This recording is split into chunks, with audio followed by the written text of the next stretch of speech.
The wind cut across the plateau without mercy.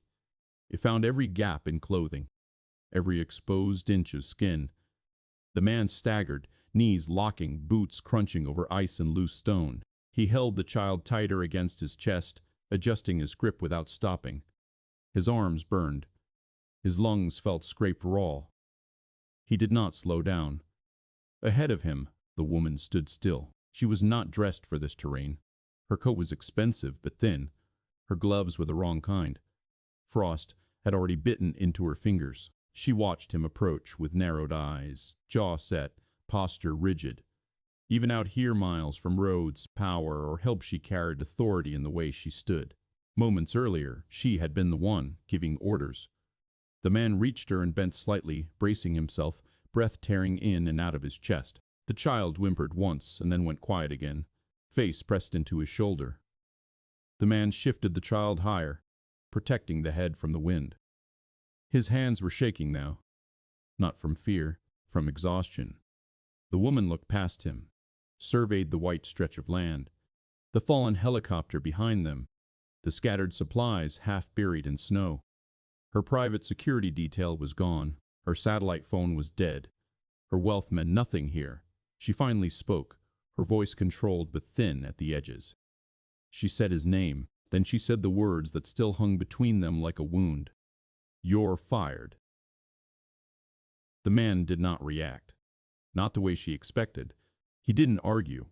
He didn't plead. He didn't remind her who he was or what he had given up to be here. He simply adjusted his stance to shield the child from the wind, then looked at her, really looked at her for the first time since the crash. His face was cut. One eye was swelling shut. Blood had dried along his jawline. His breath came in sharp bursts. Yet there was no panic in his expression, only calculation. The woman felt it then. The shift. Out here, the balance had changed. She was the billionaire, the one who controlled companies, people, futures. But she didn't know how long a child could last in this cold. She didn't know which direction led to lower ground. She didn't know how to splint a cracked rib or ration food without killing them by morning. He did. The man turned away from the wreckage, away from her. He started walking toward the ridgeline, each step deliberate, measured, costly. After 3 paces, he stopped, did not turn back. He said one thing, low, controlled, final. What he said next would decide whether any of them survived. Stay until the end to see how it unfolds. The helicopter was already quiet. Not the clean silence of a shutdown, but the dead kind. Metal still ticked as it cooled. The smell of fuel hung low in the air, sharp enough to sting the throat. Snow drifted in through the torn side panel, melting where it touched hot surfaces, then freezing again in thin sheets of ice. The man stood several steps away from the wreckage, boots planted wide for balance. He held his daughter against his chest, one arm locked under her legs, the other wrapped across her back. Her face was pale, too pale. Her eyes were half open but unfocused, lashes wet with tears. She didn't have the strength to cry out. He shifted her weight slightly, testing his shoulder. Pain flared and settled. He ignored it. Behind him, the woman struggled out of the twisted cabin. She moved stiffly, favoring her right side. When her feet hit the snow, she paused, hands on her knees, breath coming fast and shallow. Her hair, usually perfect, was loose and tangled, frozen strands sticking to her cheek. Blood marked the collar of her coat. She straightened anyway. She always did. Her eyes swept the plateau with practiced assessment, as if expecting something to bend to her will. There was nothing but white ground, dark stone, and the low ridge cutting the horizon. No trees, no buildings, no sound beyond the wind. "This is unacceptable," she said, voice tight but controlled. The man didn't answer. She turned toward him. "I said." He was already moving, stepping farther from the helicopter. Snow crunched under his boots. He stopped near a cluster of rocks that broke the wind slightly, and lowered himself just enough to adjust the child's position. Her head lolled. He tightened his grip. The woman watched, irritation flashing before fear could replace it. "Do you have any idea what this is going to cost?" she said. "My board." She stopped herself, jaw tightening. Her eyes flicked back to the wreckage, to the bent rotor, the crushed tail. Reality pressed in, hard and cold. She drew a breath, let it out slowly. This situation, she said instead, requires cooperation. You work for me. That hasn't changed. The man finally looked at her. His face was cut along the cheekbone. Dried blood darkened the edge of his beard. One eye was already swelling. He didn't look angry. He didn't look offended. He looked tired. Deeply, dangerously tired. She's cold, he said. It wasn't an answer. It wasn't a request. The woman followed his gaze to the child. Her expression shifted just slightly. Calculation layered over concern. We need to stay put, she said. Rescue will trace the flight path. Moving makes it harder. He glanced back at the helicopter. The exposed interior, the fuel pooling slowly beneath it. The wind funneling through the torn metal. She can't stay here, he said. The woman's lips pressed together. You're not qualified to make that call. He looked down at the child again, adjusted his coat around her, tucking fabric under her chin, sealing what little warmth he could. I am, he said. That was when it happened. The words came out of her mouth before she fully decided to say them. Habit. Reflex. The language of control. You're fired. The wind took the sound and scattered it across the plateau. For a moment, nothing changed. He didn't flinch, didn't stiffen, didn't respond at all. He simply shifted his stance to block the wind from the child's face and took one slow step away from the wreckage. The woman stared at him, waiting for the reaction that always came. Anger, panic, apologies, negotiation. None of it came. Did you hear me? She said. He took another step. Cold bit through his boots now, creeping up through the soles. He felt the tremor start in his legs. He calculated how long before it became weakness. You don't get to walk away, she snapped.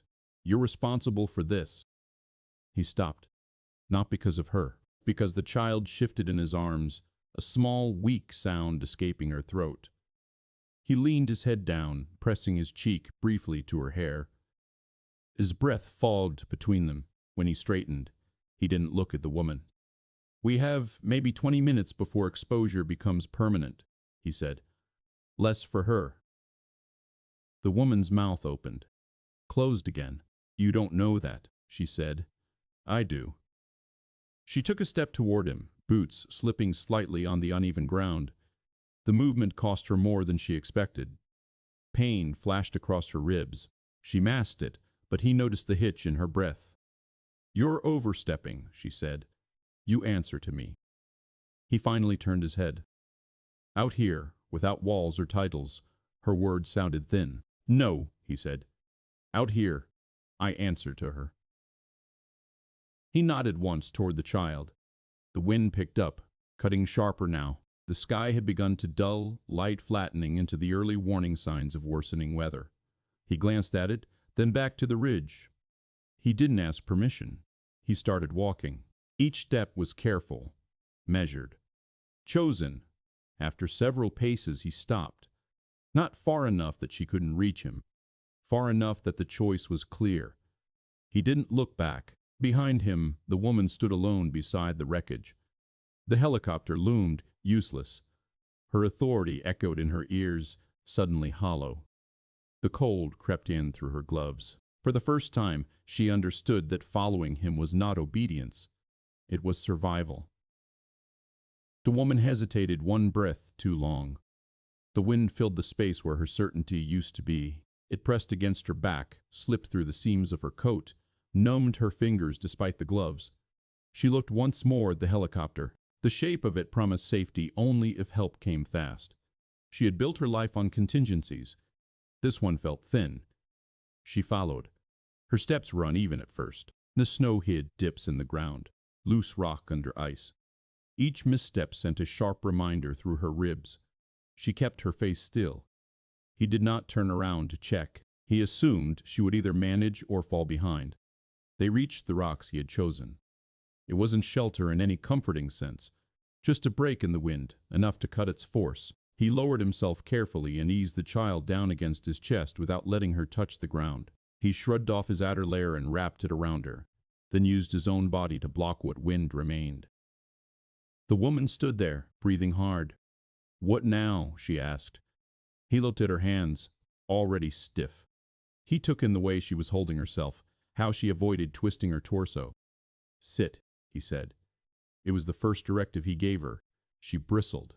Then she tried to lower herself and failed halfway, catching herself on a rock with a sharp intake of breath.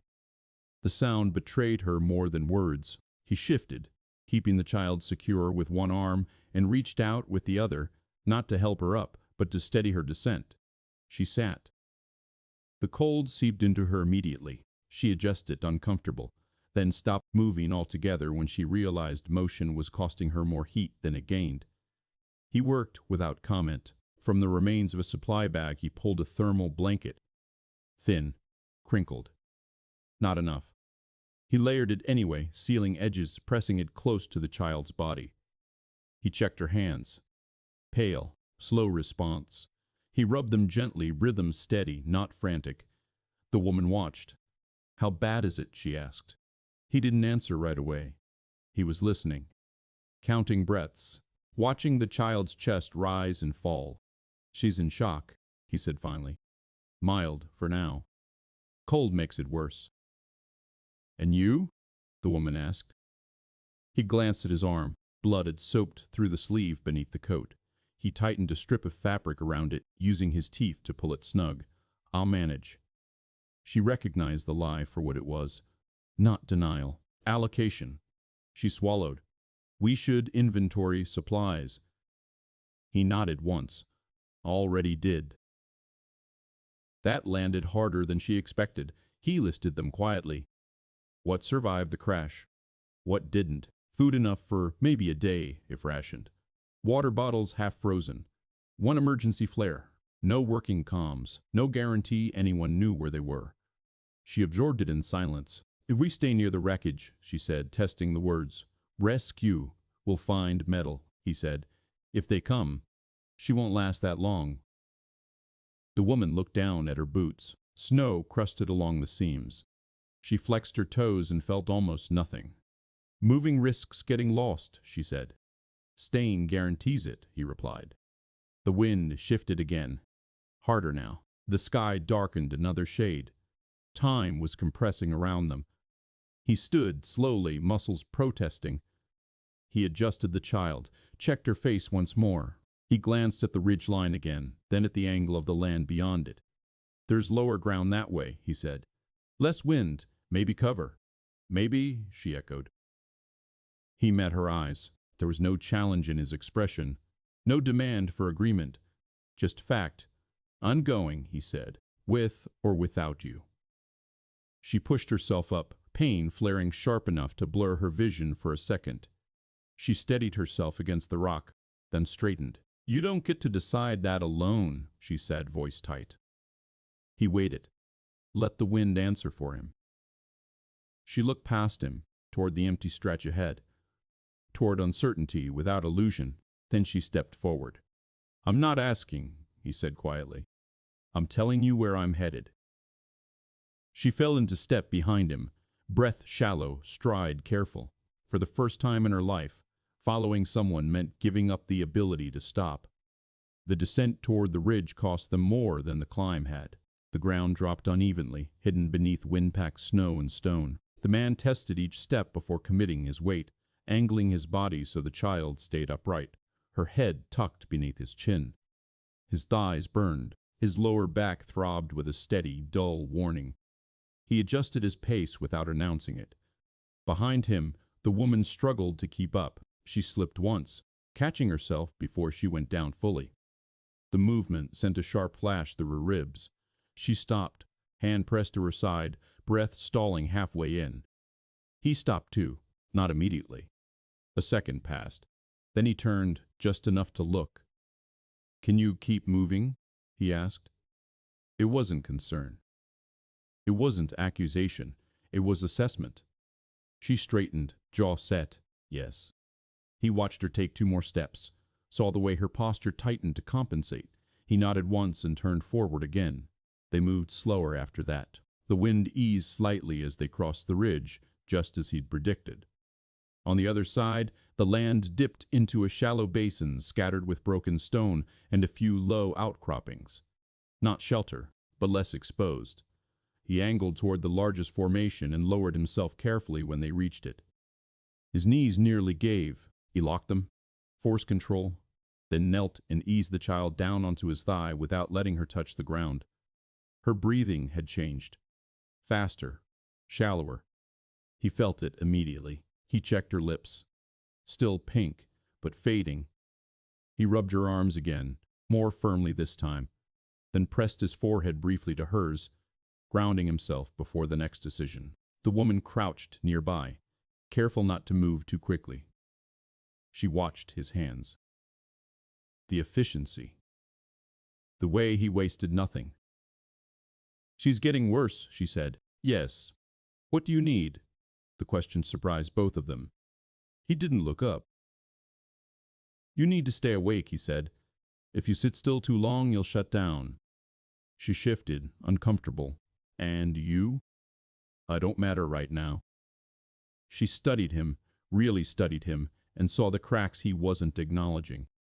The tremor in his hands. The way his breathing dragged a little too deep. "You do," she said. He finally looked at her. "For her," she added. He considered that. Not emotionally. Logistically. "Then you need to help," he said. He handed her one of the remaining water bottles. "Hold this against her core. Under the blanket. Keep it from freezing." She took it carefully, hands clumsy, then did exactly as told. She adjusted when he corrected her positioning without comment. Minutes passed. The sky continued to flatten, light thinning toward gray. Snow began to fall again. Fine at first, then thicker. The man scanned the basin. No movement, no sound. Just weather closing in. "We can't stop long," he said, "but she needs a few minutes." The woman nodded. She was shivering now, subtle but constant. She focused on the task in her hands, on maintaining pressure, on staying useful. "This isn't what I expected," she said quietly. He didn't respond. "I thought control was enough," she continued. "Out here, it's not." He adjusted the blanket, sealing heat. "Control never was," he said. She absorbed that without defense. After several more minutes, he shifted his weight and stood again. Slower this time. Pain flared and stayed. He breathed through it. He repositioned the child and checked her face one last time before moving. "We go now," he said. The woman rose, stiffness locking her joints. She swayed slightly, then steadied herself. "Which way?" she asked. He pointed. "Not toward certainty, toward calculated risk." She followed. Behind them, the helicopter was no longer visible. Not because it was far, because the weather had erased it. The man did not look back. He was no longer reacting. He was leading. And the woman, stripped of title and command, understood that choosing to follow him was the only decision left that mattered. She stayed close. She did not fall behind. And for now, that was enough. Daylight thinned without warning. The sky didn't darken dramatically. It simply lost depth. Shadows flattened. The white of the plateau turned dull and unforgiving, as if the light had been drained out of it. The man noticed it immediately. He checked the horizon, then the clouds moving faster than they should have. Cold followed the light. Not gradually, not politely. It slid in low and sharp, biting through layers that had held moments earlier. His breath thickened in front of his face. The child shifted weakly against his chest, a faint sound leaving her throat before she went still again. He stopped walking. The woman nearly ran into him. "What?" she started, then caught herself as she saw him looking up, not at her, but at the land. He turned slowly in place, scanning. The ridge behind them was already losing definition. The basin ahead offered little cover. Wind curled through it in unpredictable patterns, skimming low across the ground before rising again. He adjusted the child higher, feeling the heat or lack of it through his coat. "We need shelter," he said. The woman nodded too quickly. "The helicopter is too far now," he said, "and too exposed." She opened her mouth to argue, then closed it again. Her breathing had changed, shorter, tighter. She pressed her arms against her sides, conserving heat without realizing it. He looked at her hands. They were already clumsy. Fingers stiff, movements slightly delayed. He didn't comment. He moved toward a line of broken stone half buried in snow, lower than the outcropping they'd passed earlier, but shaped in a way that cut the wind. He tested the ground with his boot, listening to the sound it made. Packed. Stable enough. This, he said. The woman followed, slower now. Each step looked deliberate, like she was negotiating with her own body. When she reached him, she exhaled sharply and bent forward, hands braced on her knees. "I'm fine," she said before he could speak. He ignored the statement. He lowered himself carefully, setting the child down onto his thigh again, keeping her off the ground. He checked her forehead, too warm now. A bad sign layered on top of the cold. Fever. He pulled the remaining thermal wrap free and adjusted it, leaving space for airflow while sealing warmth where it mattered. He reached into the supply bag and paused, recalculating. Food could wait. Water could not. He cracked the cap on a bottle that was already half slushed and shook it gently, coaxing movement. He brought it to the child's lips, tipping it just enough to wet them. She didn't drink. He didn't force it. The woman watched him, arms wrapped around herself, shoulders hunched. The wind found her anyway. It slid up under her coat, around her neck. She shivered once, then again. "You should sit," he said. "I am sitting," she replied, though she was crouched, knees trembling. "Sit fully," he said, back to the rock. She hesitated. Pride flickered, then calculation. She lowered herself until her back met stone. The contact drew a sharp breath from her, but she stayed there. Minutes passed. The cold deepened. Her breathing worsened. Each inhale became an effort. Her hands were no longer still. They fumbled when she tried to adjust her gloves. She pulled them off once, then struggled to get them back on. He noticed. He handed her the last dry layer from the bag without comment. She stared at it. "You need that." "I'm moving," he said. "You're not." She took it. Her fingers barely obeyed. She fought with the fabric until frustration broke through, and she exhaled hard, eyes closing for a second too long. When she opened them again, she looked at him. "I can't feel my hands," she said. It was the first admission. He nodded once. "Then you're close." "To what?" "Losing function." She swallowed. Fear crept in, quiet and invasive. "What do I do?" she asked. He adjusted his position, pain flaring and settling again. "You keep them moving. You stay awake. You don't sit still too long." "And her?" the woman asked, nodding toward the child. He glanced down. The child's breathing was uneven now. Too fast. "She needs warmth without overheating," he said, "and we need cover before full dark." The woman looked around, finally seeing the terrain the way he had been seeing it all along. Not as landscape, as threat. "I can walk," she said. "I just need a minute." He considered that. Not her words, her posture, her breathing. The way she leaned into the rock without realizing it. "We don't have a minute," he said. She closed her eyes briefly, then forced them open. "Then don't leave me behind," she said. It wasn't a command. It wasn't a request. It was reality.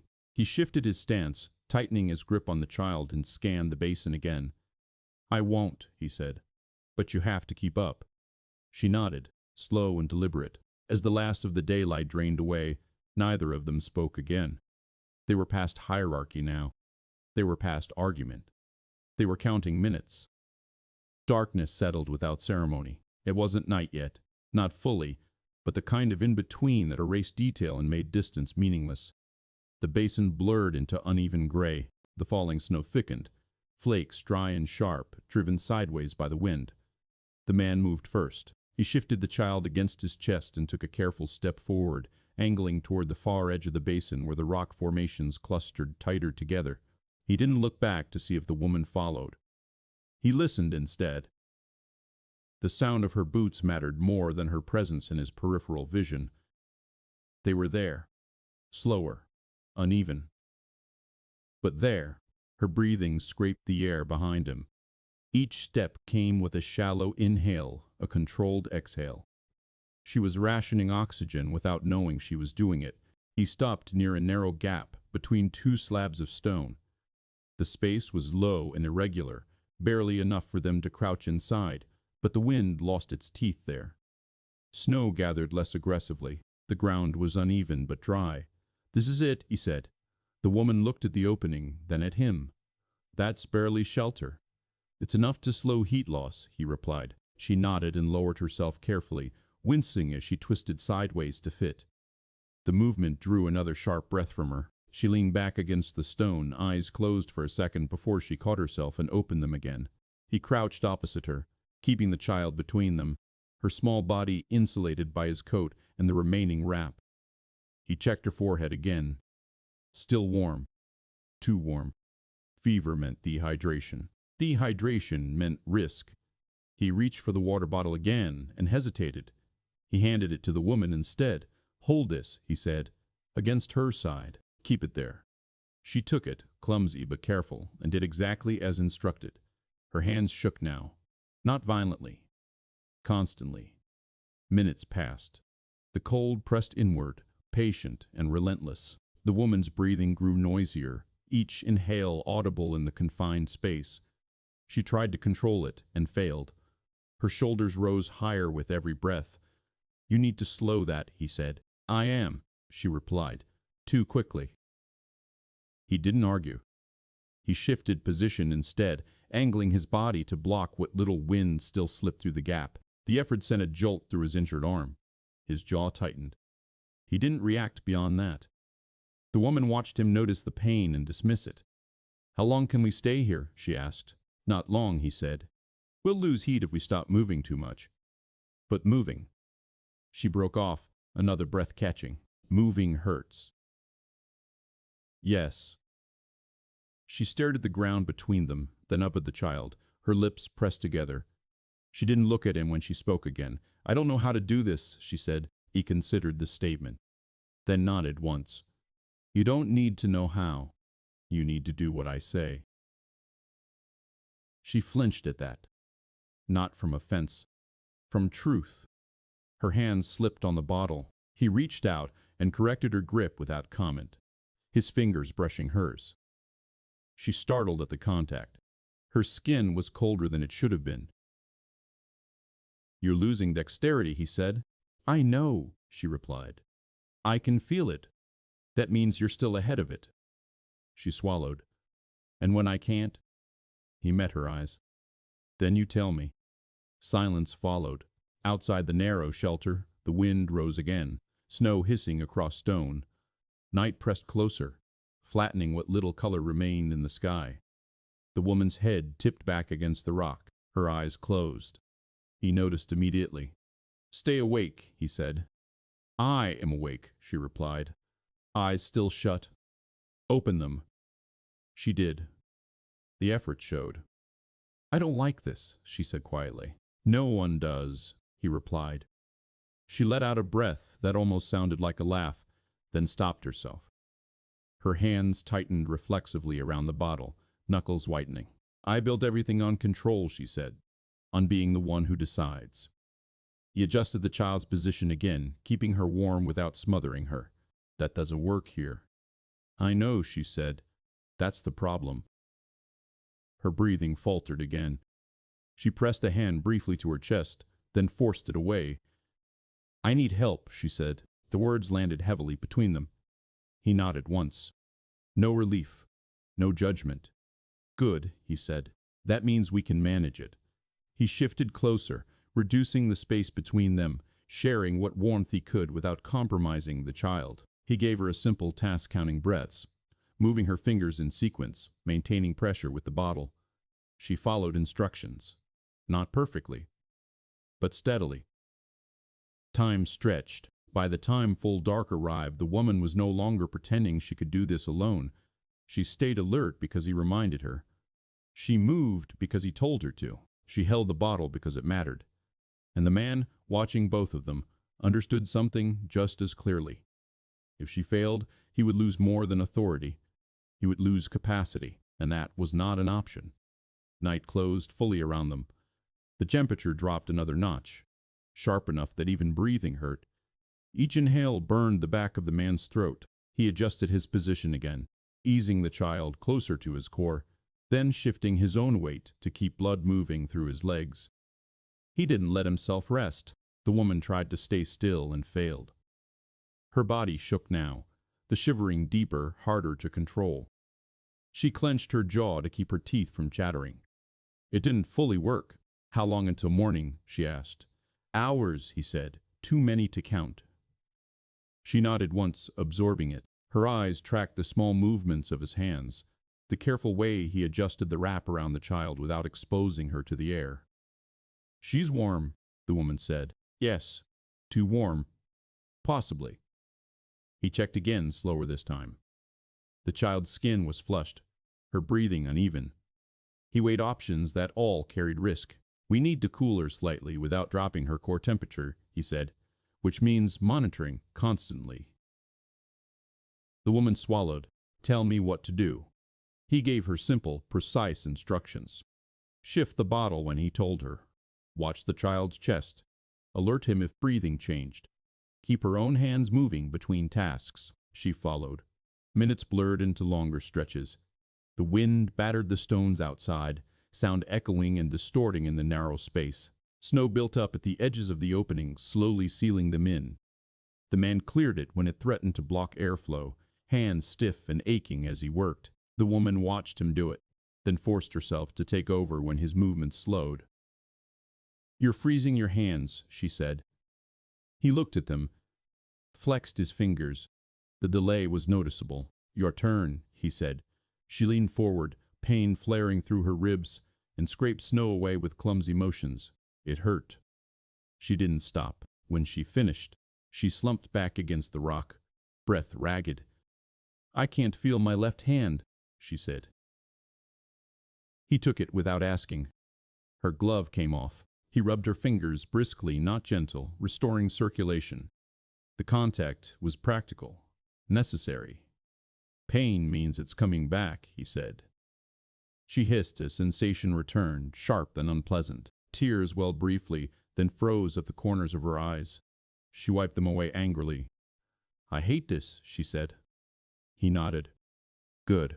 That means you're still present. The child stirred suddenly, a weak cry breaking the quiet. Both of them reacted instantly. He adjusted her, checked her airway, whispered something low and steady meant only for her. The woman leaned closer, instinct overriding discomfort. She held the bottle exactly where he indicated, watched the child's chest like it was the only thing left in the world. The cry faded. Breathing steadied. They stayed like that for a long time afterward. Eventually, the woman's head dipped forward. Just for a second. He noticed. Hey, he said, firm but quiet. She startled awake, blinking. I wasn't. I know, he said. You can't sleep. I know, she repeated, voice hoarse.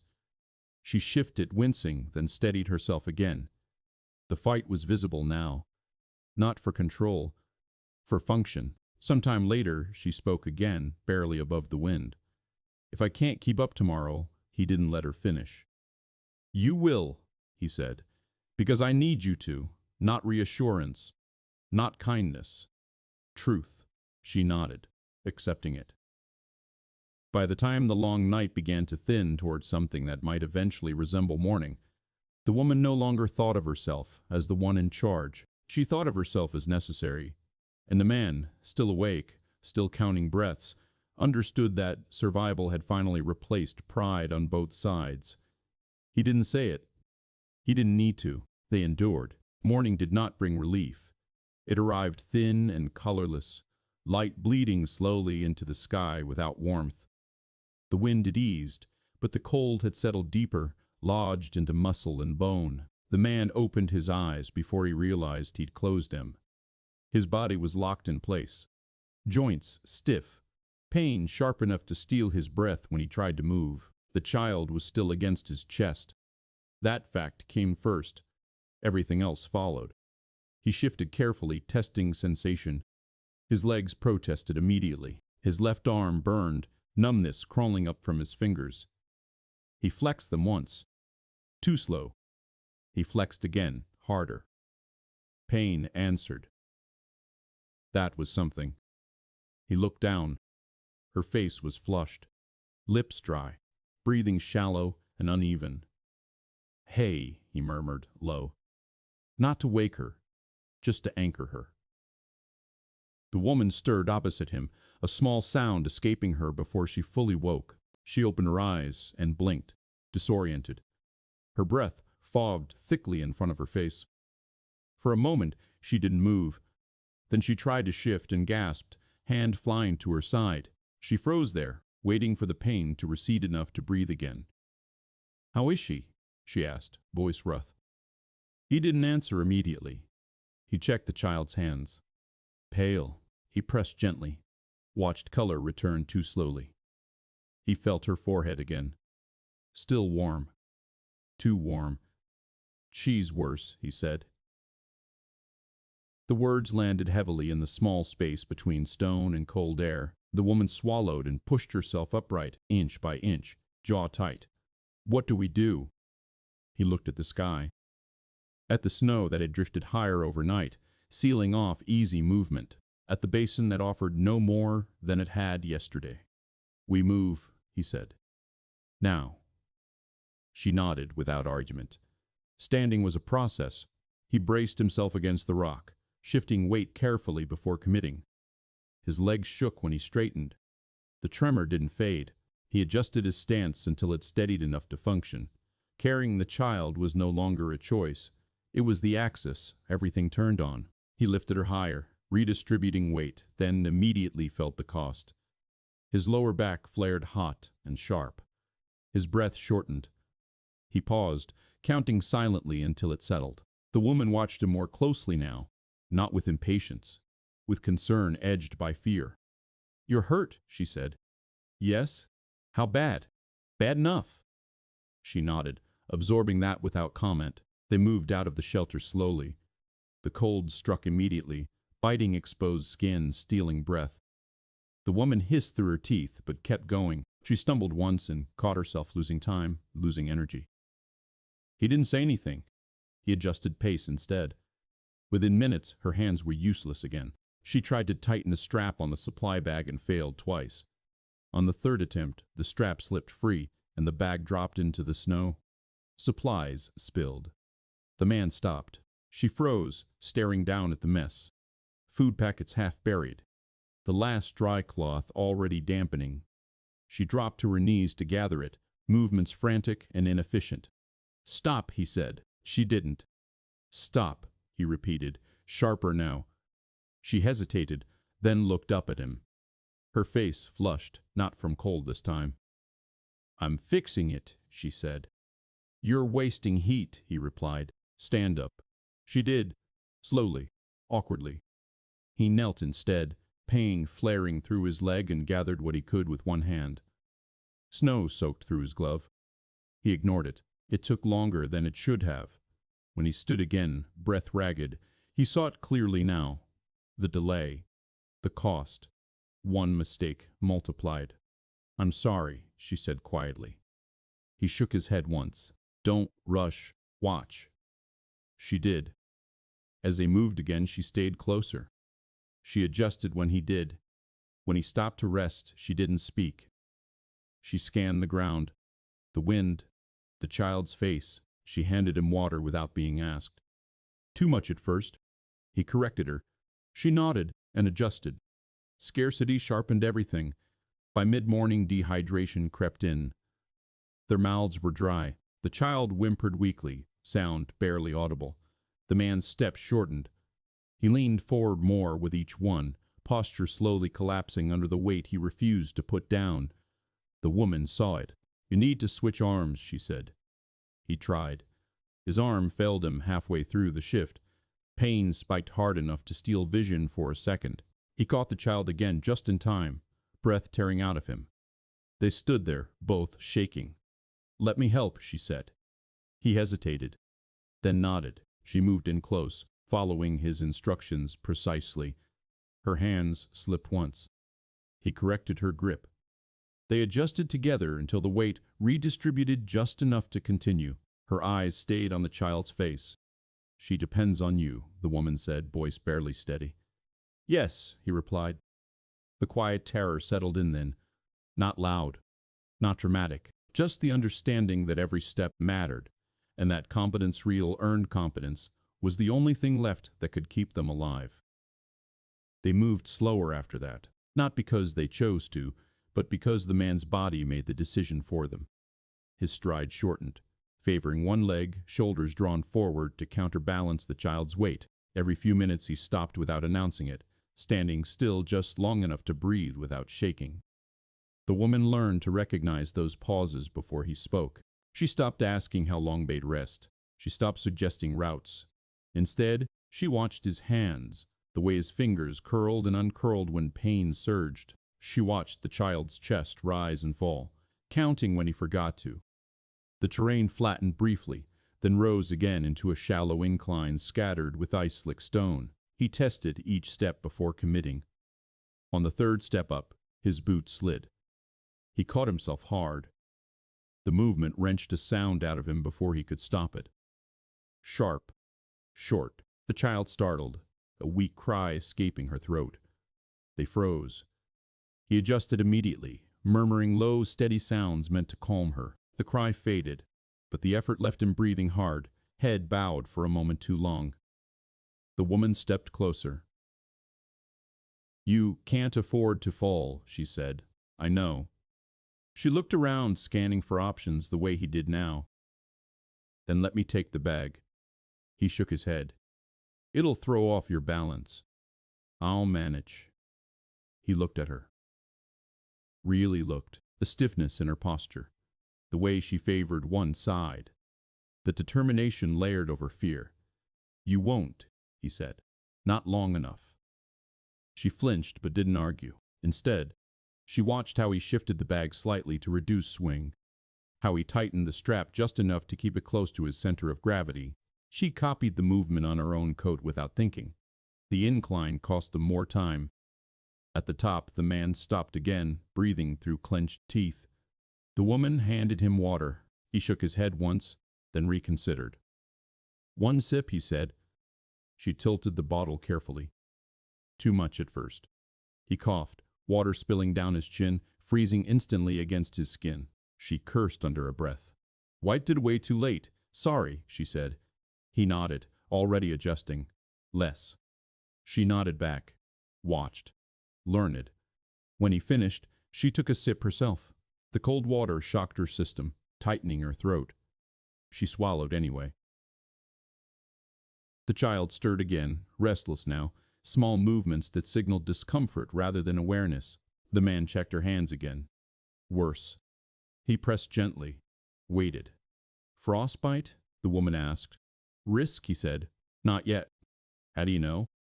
"Because she still feels pain." The woman looked at the child's face, twisted faintly even in exhaustion.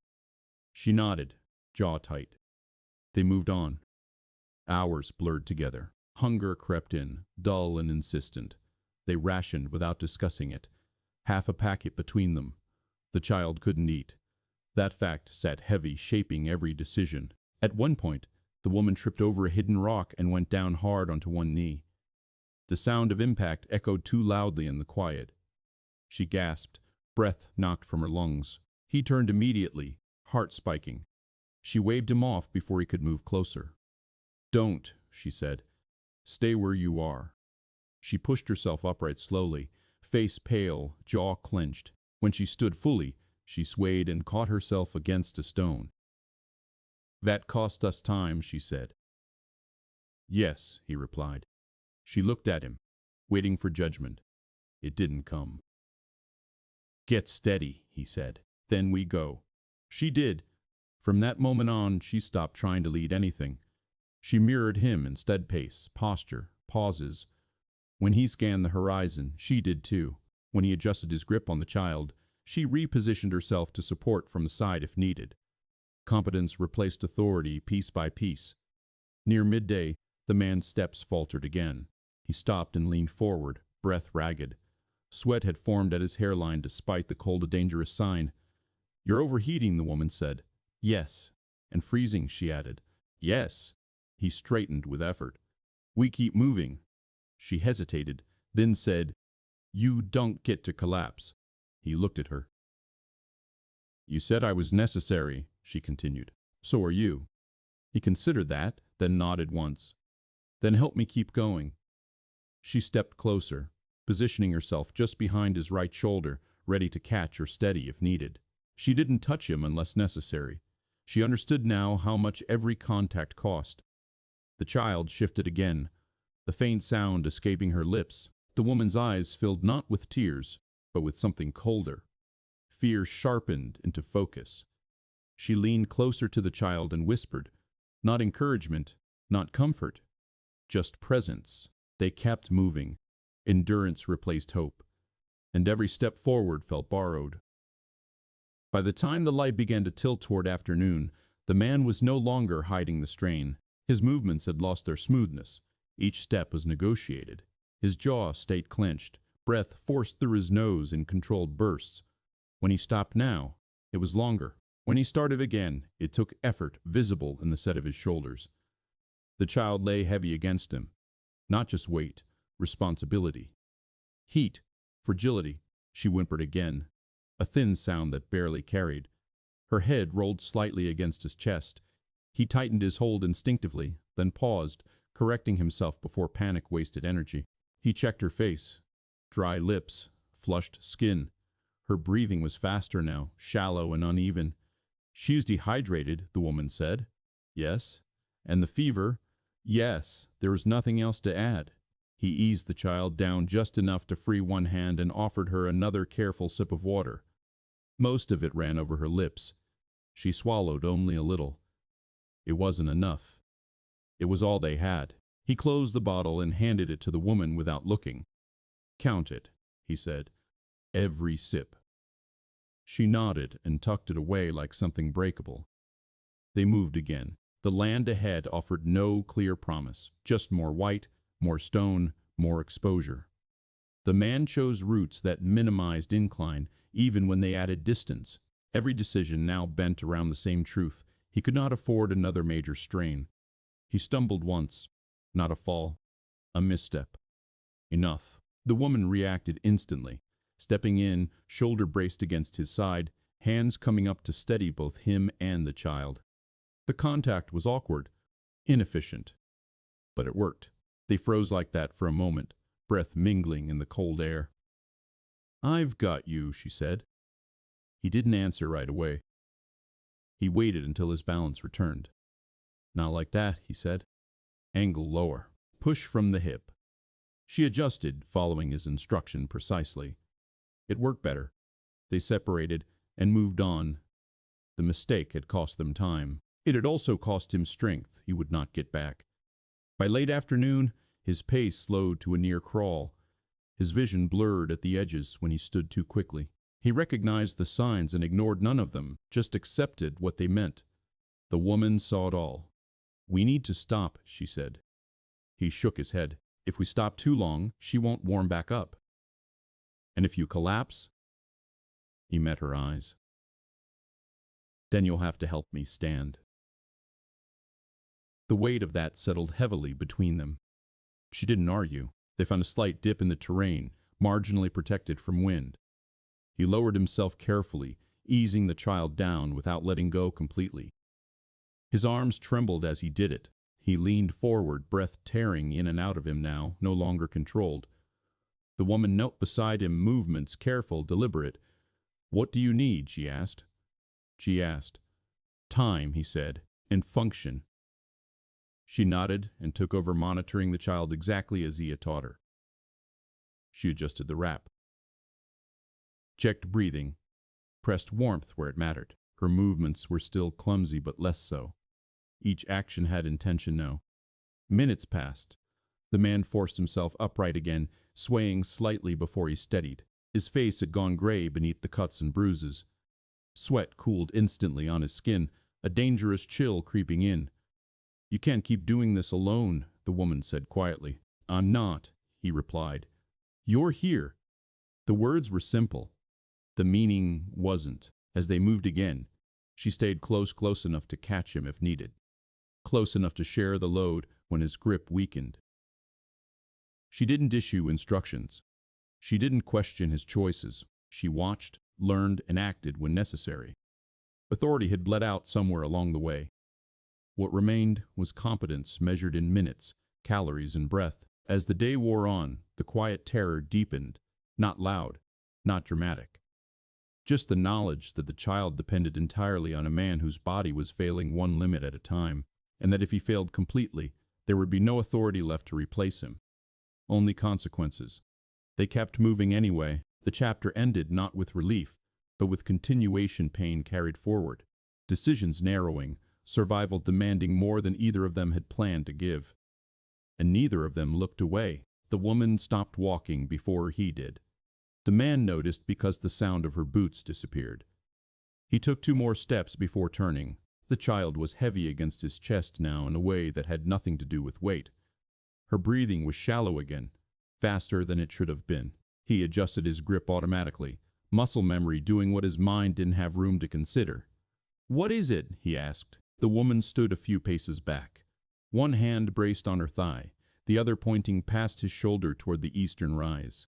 Her breathing was controlled again. Deliberate. Too deliberate. It was the voice she used when she was about to make a decision she believed in. There, she said. That direction. He followed her line of sight. The land sloped upward into a long, shallow incline broken by exposed rock and wind-carved ridges. It looked cleaner than the terrain they'd been navigating. Less cluttered, more direct. That route cuts ours, she continued. If the terrain opens on the other side, we'll hit lower elevation faster. He didn't respond right away. He scanned the incline carefully, the way the snow sat on the rock, the shadows that didn't quite line up, the wind curling oddly along the surface. It's exposed, he said. It's efficient, she countered. He shifted his stance, easing pressure off his back. It'll cost more energy than you think. She stepped closer, eyes fixed on the slope. I've seen this kind of terrain before, on satellite imagery. The ridgelines drop sharply after the crest. That was on a screen, he said. This is ice. Her jaw tightened. If we keep circling like this, we'll lose daylight. We'll lose more as someone slips. She turned to face him fully now. The tone changed. Not sharp, not loud. Certain. This is the fastest way to help, she said. We need to take it.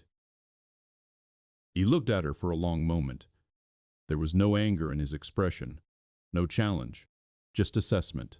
The child won't tolerate another major strain, he said. Neither will I.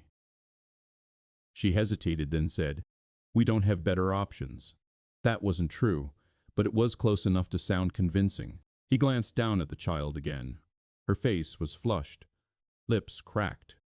Her breathing caught briefly, then resumed. He felt the heat radiating from her through the layers. Time was pressing in on all sides. He exhaled slowly. We go slow, he said. We test every step. She nodded quickly. Too quickly. I know, she said. I'll lead. He didn't argue. They approached the incline together. The first steps were manageable. The snow held, compressed underfoot. The angle steepened gradually, lulling them into movement. The woman's pace increased without her realizing it. Purpose returned to her posture. Direction sharpened her focus. This way, she said, pointing slightly left. The rock there will break the wind. He followed, adjusting his footing carefully. His legs screamed in protest. He ignored it. Halfway up, the ground changed. The snow thinned unexpectedly, giving way to hard ice beneath. His boot slid an inch before catching. He froze instantly, muscles locking. Careful, he said. I see it, she replied, already stepping forward again. Her foot hit a patch that looked solid and wasn't. She slipped. It wasn't dramatic. No fall, just a sharp loss of balance that forced her to grab at the rock beside her. The movement sent a jolt through her injured ribs. She gasped, breath tearing out of her. He reacted instantly, shifting sideways to brace her, then stopped himself halfway, recalculating. If he moved too fast, he'd lose his footing too. "Stay still," he said. She did. Fingers clawed into stone, breath shallow and fast. He inched closer, every movement precise, and steadied her from the side. The contact cost him. Pain flared up his back, white hot, but he held. They regained balance. It had taken less than a minute. It felt like much longer. They continued. The incline grew steeper. The wind hit harder. The child stirred, a weak sound escaping her lips. He adjusted her, feeling the tremor in his own arms as he did. "You said this would open," he said quietly. "It will," the woman replied, though her voice had lost some of its edge. Just past the crest. They reached the crest. It did not open. On the other side, the land dropped sharply into broken ground littered with ice-slick stone and deep drifts. The wind funneled through it violently, stripping heat instantly. The temperature felt several degrees colder, immediate and punishing. The child whimpered again, louder this time. The man swore under his breath. "This is bad," he said. The woman stared down into the drop. The certainty drained from her face as fast as heat from exposed skin. "This wasn't on the map," she said. He didn't respond. The child's breathing hitched. Her body went rigid for a moment, then slackened. He felt it immediately. "No," he muttered. He checked her face. Her eyes fluttered, unfocused. Her skin was too hot now. Fever spiking. They'd lost time.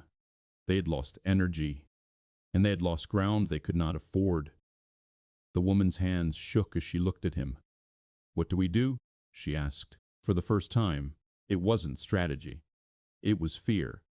The wind tore through the broken drop like it had been waiting for them. The man turned his body instinctively, shielding the child, angling himself so the blast hit his back instead of her face.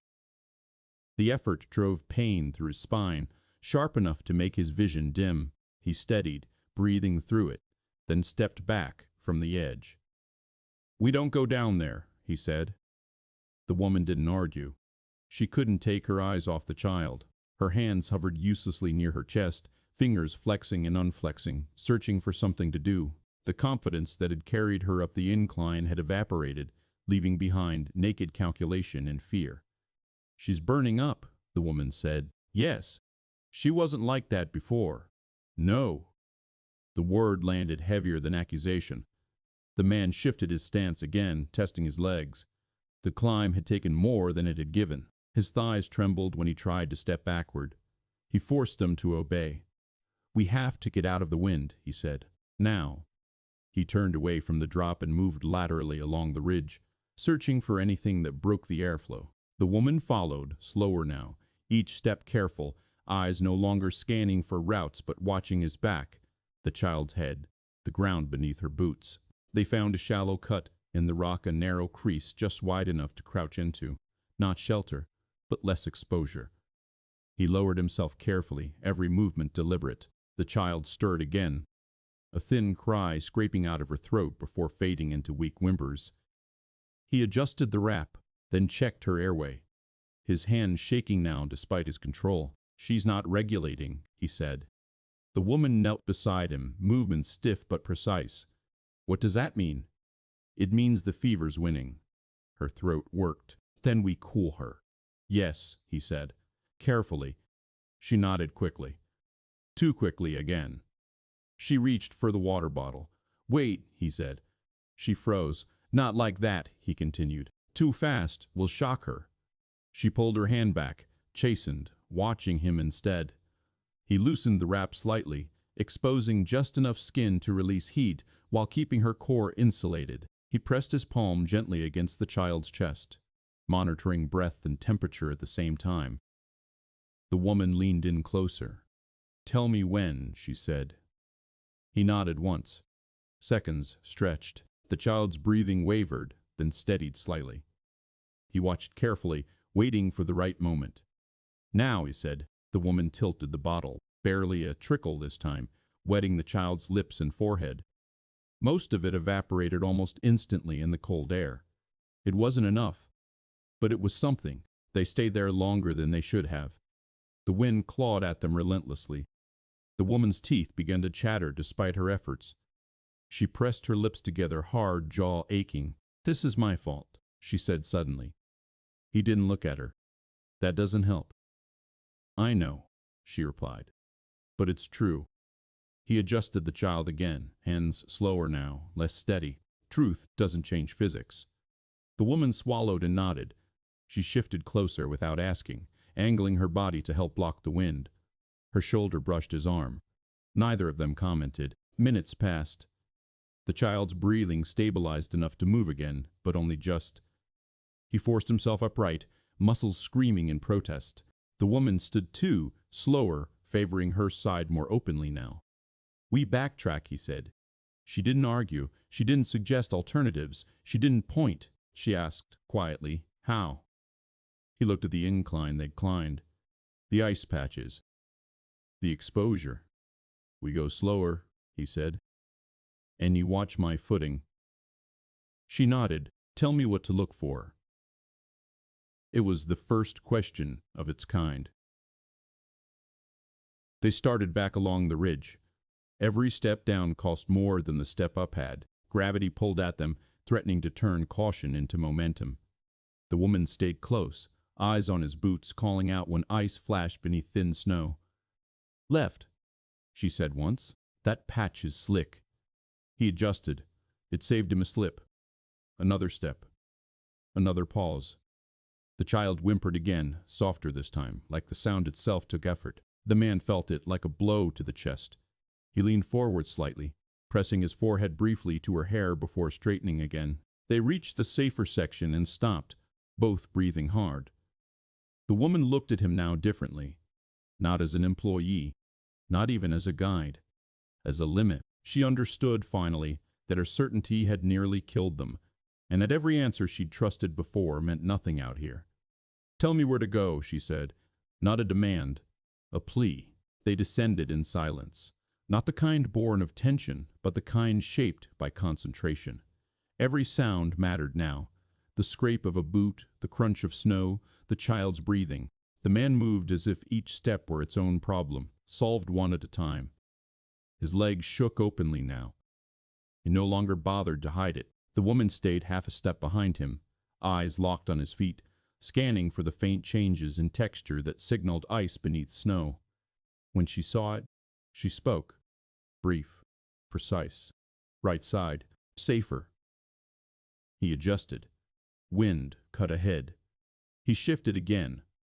Her voice was quieter now, stripped of certainty, but sharper for it. Observation had replaced command. The child's condition didn't improve. Halfway down, her breathing hitched again. The man felt it immediately, an irregularity against his chest that sent a surge of cold panic through him. He stopped abruptly, forcing himself to stay upright as his knees threatened to buckle. He lowered himself just enough to check her face. Her eyes were open but unfocused. Her lips were dry, cracked further now. Her skin burned beneath his palm. The woman knelt beside him without being asked. "She's fading," she said. He nodded. "We need to stop her from crashing." "How?" He exhaled slowly. Thought. Calculated what little remained. "We have to cool her more," he said. "Even if it costs us." The woman didn't question it. She pulled the water bottle free and waited. He adjusted the wrap again, exposing more skin than before, balancing risk against necessity. The wind cut instantly, stealing heat. He blocked it with his body as best he could. "Now," he said. The woman dampened the cloth and pressed it gently against the child's neck and forehead. The child whimpered weakly, then went still again. The man watched her breathing closely, counting under his breath. Seconds passed. Then her chest rose again, more evenly this time. Relief came sharp and brief. There was no room to hold on to it. They couldn't stay. He forced himself back to his feet, vision swimming for a second before he steadied. His hands were numb now. He flexed them once, twice. Movement was sluggish. "You're losing your grip," the woman said. "Yes." She moved closer, positioning herself at his side. "I can help support." He hesitated, then nodded. She slid one arm under the child's legs, taking some of the weight, careful not to disturb her position. The shift hurt him anyway, pain flaring hot and bright along his back. They moved like that for several minutes, slow, awkward, but functional. Then the woman slipped. This time she fell fully, landing hard on her side with a sharp cry. The impact knocked the breath from her lungs. Snow sprayed up around her. The man reacted instantly, tightening his hold, planting his feet to avoid going down with her. The effort tore a groan from his throat. She lay there for a moment, stunned, eyes squeezed shut. When she tried to move, pain flared, and she froze again. "I can't," she started, then stopped herself, forcing breath back into her lungs. "Give me a second." He waited. Counted her breaths. Watched the child's face. The delay cost them. The child's breathing faltered again, just slightly. Enough to notice. Enough to matter. "I shouldn't have pushed," the woman said, voice tight with pain and something worse. "I thought faster was better." He didn't respond immediately. He was adjusting the child again, fighting the tremor in his hands. "Speed kills," he said finally. The woman pushed herself upright slowly, wincing openly now. She didn't argue. She didn't defend herself. She looked at the ground instead. "What do you need me to do?" she asked. The question marked a shift. Not humility. Fear. He looked at her. Really? Looked at her for the first time since the incline. "Watch the child," he said. "Tell me if anything changes. Immediately." She nodded, eyes already on the small, fragile body between them. They moved again. Slower. More careful. The ridge fell behind them. The dangerous route abandoned, its promise revealed as illusion. By the time they reached safer ground, the woman no longer issued directions. She asked questions. Quiet ones. Urgent ones. Because she understood now completely that the instincts that had built empires could destroy them here.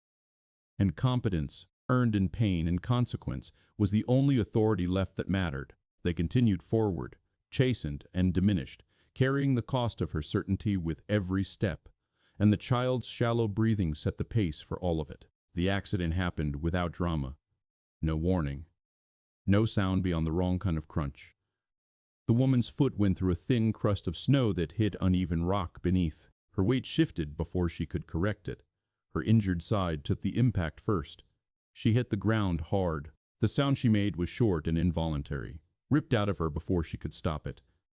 Pain locked her breath halfway in. She lay there, frozen, not from cold, but from the knowledge that moving would make it worse. The man stopped immediately. Not because she fell. Because the child reacted. A weak cry escaped the child's throat, thin and strained. He tightened his hold instinctively, turning his body to shield her as he stepped wide to stabilize himself. His balance wavered, just for a moment, then held. "Don't move," he said to the woman. She nodded once, jaw clenched, eyes shut tight, her gloved hand pressed into the snow, fingers curling uselessly as she waited for the pain to settle into something manageable. It didn't. When she tried to roll onto her side, a sharp spike tore through her leg. She cried out this time, unable to stop it.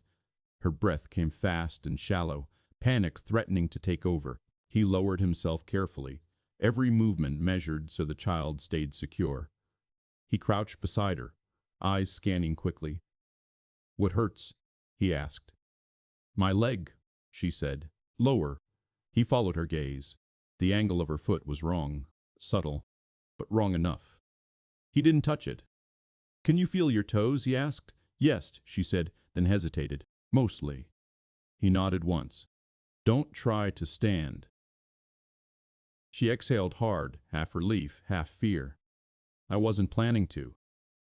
He shifted his weight again, the strain visible now. Carrying the child and crouching at the same time cost him more than standing ever had. His arm trembled. He locked his elbow, breathing through his nose. The woman saw it. "You can't do both," she said. "I can," he replied, briefly. He reached into the supply bag with one hand and pulled out the last remaining wrap. He hesitated, calculating, then used it anyway, looping it around her lower leg to stabilize the joint as best he could without real tools. "This will hurt," he said. She nodded. Just do it. He tightened the wrap carefully. She hissed through her teeth, knuckles whitening as she gripped the snow. When he finished, he leaned back slightly, breath ragged. Can you put weight on it? He asked. She tried. The moment her foot touched the ground, pain flared hot and sharp. She gasped and nearly went down again before catching herself on a rock. No, she said. I can't. He closed his eyes briefly. Not frustration. Calculation. Mobility was gone. Not fully. But enough. The pace they'd been barely maintaining was no longer possible. He stood again with effort, repositioning the child, then looked down at the woman. We move slower, he said. She nodded. I know. And if you fall again, I won't, she said quickly. He met her eyes. That's not a promise you can keep. Silence followed. He didn't offer a hand immediately. When he did, it was deliberate, careful, timed to when the child was settled enough that the shift wouldn't destabilize him. She took it. Her grip was tight, almost desperate. Every step after that was different. She leaned heavily on rocks, on terrain, on him, when she had no other choice. Each time she did, he stiffened slightly. Not in refusal, but in cost. The delay between her movement and his response lengthened as fatigue dragged at him. She noticed. When she stumbled, he caught her, but slower than before. When she needed to stop, he waited, but his jaw tightened as he did. Resentment surfaced, not in words, but in the space between actions. He didn't leave her behind, not because he cared for her comfort, because leaving her would mean she would fall, or freeze, or scream. And any of those would cost more time than carrying her ever could. She understood that too. As they moved, she watched his posture collapse another fraction. Watched the way he adjusted the child constantly to compensate for her added weight. Watched the sweat freeze along his hairline. Every step he took for her sake cost him something he didn't have to give, and there was nothing she could do to pay it back. The terrain flattened, but the damage was already done. What should have been manageable ground became an obstacle course at their new pace. Every uneven patch forced a stop. Every stop drained heat. The man adjusted, constantly angle, grip, weight distribution, small corrections, stacking into exhaustion. The woman leaned on him more than she wanted to. She tried not to. She watched for rocks first. She timed her steps to his. She held her breath through pain instead of asking him to slow. But pain has its own schedule. It cut through her concentration without warning, sharp and blinding. When it did, she faltered. He caught her again. This time his reaction was delayed by a fraction of a second. Not enough to let her fall. Enough that both of them felt it. He grunted as he absorbed the weight. His knees bent deeper than intended. His breath tore out of him in a sound he couldn't fully control. She froze against him, afraid to move. I'm sorry, she said quietly. He didn't answer. He steadied himself first. Then he adjusted the child. Then he took one step forward before responding. Don't rush, he said. That's how this gets worse. She nodded, eyes fixed on the ground. They moved again. Minutes passed, then more. Time stretched and thinned, marked only by the rhythm of breath and the child's fragile movements. The woman's legs stiffened as cold set in around the injury. Her gait worsened despite her effort. She tried to compensate. She shortened her stride, shifted weight to the uninjured side. It helped briefly. Then her knee buckled without warning. She cried out as she went down. The man reacted instantly, twisting his body to keep the child upright while reaching for her with his free arm. The movement tore pain through his back so intense, his vision went white for a second. They ended up half collapsed together, him braced awkwardly against a rock, her sprawled beside him, breath ragged. He stayed there longer than he should have. When he finally straightened, his movements were slower, less precise. Stay where you are, he said. She watched him reposition the child, his hands shaking now, fingers struggling to obey. She saw him pause just for a moment before tightening his grip again. That pause frightened her more than the fall. You can't keep doing this, she said. He didn't look at her. I am. At this rate, he cut her off without raising his voice. At this rate, We survive longer together than apart. The logic was cold, unsentimental, unavoidable. She nodded, swallowing hard. He helped her up again, this time guiding her toward a narrow stretch of ground where she could brace against stone instead of him. He repositioned himself so she leaned on the rock first, him second. It was slower. It was safer. It cost time anyway. As they moved, she watched him constantly now. Not out of concern for herself, but because she could see the math running behind his eyes. Every decision weighed against the same equation, her mobility versus his collapse. The child stirred again, a weak sound scraping out of her throat. He stopped instantly, lowering himself just enough to check her face. Still flushed. Still breathing. Barely. The woman crouched beside him, careful not to put weight on her injured leg. "She's holding on," she said. "Yes," he replied. "Because of you." He didn't respond. When he stood again, it took longer. His breath came shallow. His posture sagged despite his effort to correct it. She reached out instinctively to steady him, then stopped herself. He noticed. "Do it," he said. "If you need to." She did. Lightly, just enough to help him straighten. The exchange cost both of them. As they moved on, resentment thickened the air, not spoken, not acknowledged. It lived in hesitation, and the extra second before he responded to her movement, and the way she flinched before leaning on him again. Neither of them named it, but both of them felt it, and the child's shallow breathing kept pulling them forward, regardless of what either of them wanted. The slowing was unavoidable now. Every calculation the man made ended the same way. They could keep moving, or they could rest longer and risk freezing. There was no version where speed returned, no version where strength came back. He adjusted his pace again, reducing it to something almost methodical. Step, pause, breath. Step. The woman matched it. She didn't try to hide the pain anymore. Each step sent a visible tremor through her leg. Her jaw stayed clenched, breath forced through her nose in short bursts. When the pain spiked too high, she stopped without warning. He felt it immediately. The change in weight, the drag, the hesitation. He stopped too, not because she asked, because forcing her forward would break her. "How far can you go?" he asked. She didn't answer right away. She tested her foot against the ground. Pressure light at first, then slightly more. Her breath hitched. "Short distances," she said. "With stops." He nodded. "Then that's how we go." The decision cost him.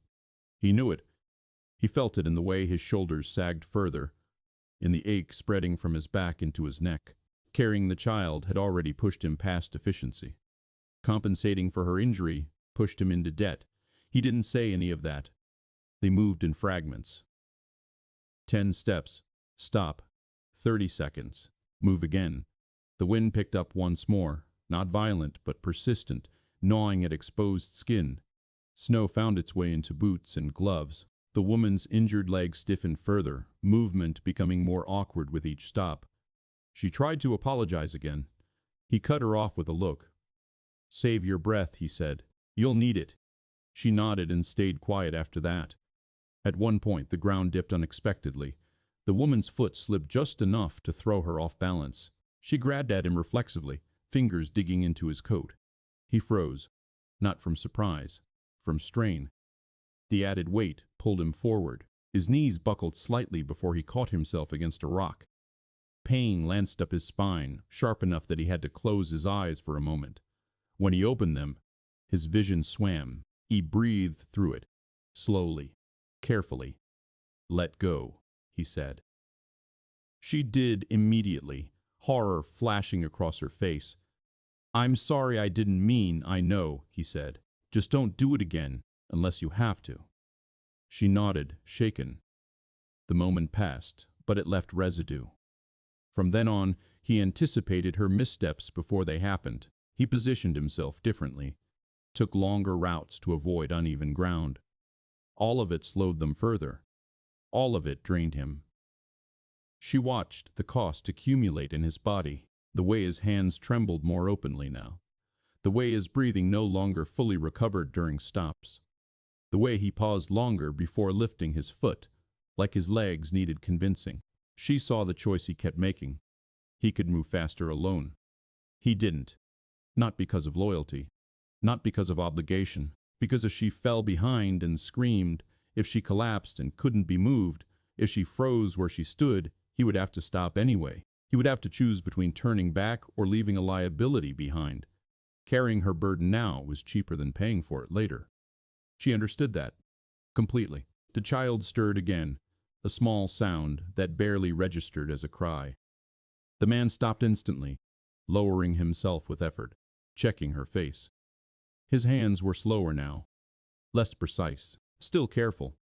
"She's holding," he said, "but barely." The woman crouched beside him, balancing on her good leg, pain etched across her face. "She's watching you," she said quietly. He glanced at the child's unfocused eyes. Her small hand twitched weakly against his coat. "I know," he said. They stayed there longer than was safe, not because they wanted to, but because standing again took more from him than stopping. When he finally rose, it was with visible effort. He staggered for half a step, then recovered. The woman moved without thinking, placing herself just close enough to steady him if needed. He didn't stop her this time. They continued like that, two damaged adults, and one failing child, progress measured in survival rather than distance. The tension between them thickened, not with anger, but with restraint. Words left unsaid, limits acknowledged silently, every movement negotiated. He didn't abandon her. She didn't ask him to, but both of them understood the truth now, fully and painfully. Every step he took for her sake was a step he was stealing from his own strength, and she watched him pay that cost, one breath at a time, knowing there was no way to return it. Hunger announced itself quietly, not as pain at first, as weakness, a thinning at the edges of thought. The man noticed it when his calculations started taking longer, when simple distances felt abstract, when the strap of the bag slipped once and he didn't correct it immediately. He corrected it anyway. They stopped near a shallow rise that cut the wind just enough to matter. Not shelter, just a pause forced by limits. The man leaned forward, hands on his thighs, breathing carefully until the shaking in his legs settled. The woman lowered herself beside him, slower than before. Her injured leg had stiffened further. She didn't test it. She knew what it would tell her. The child stirred weakly against his chest. He adjusted her automatically, then reached for the supply bag. There was no inventory left to do. They both knew what remained. He opened the last food packet and looked at it longer than necessary. Dried, compressed, barely enough for one adult meal. He broke it without ceremony. His hands were steady. His face was not. He handed the larger portion to the child first. The woman saw it. He didn't explain. He didn't look at her. He softened the food with a few drops of water and tried to bring it to the child's lips. She barely reacted. He waited. Tried again. A small swallow. Not enough. He closed the packet and set it aside. The woman took the remaining portion when he offered it. She didn't question the size. She didn't comment on the imbalance. She ate slowly, chewed longer than necessary, tried to make it last. When she finished, she handed the empty wrap back to him. "You should eat," she said. He shook his head once. Later. She didn't argue. The hunger sharpened everything. The cold felt colder. The pain in her leg bit deeper. The weight of the child dragged harder against his chest. Each movement cost more than it had an hour earlier. They started moving again. The man's pace slowed further, not by choice but by constraint.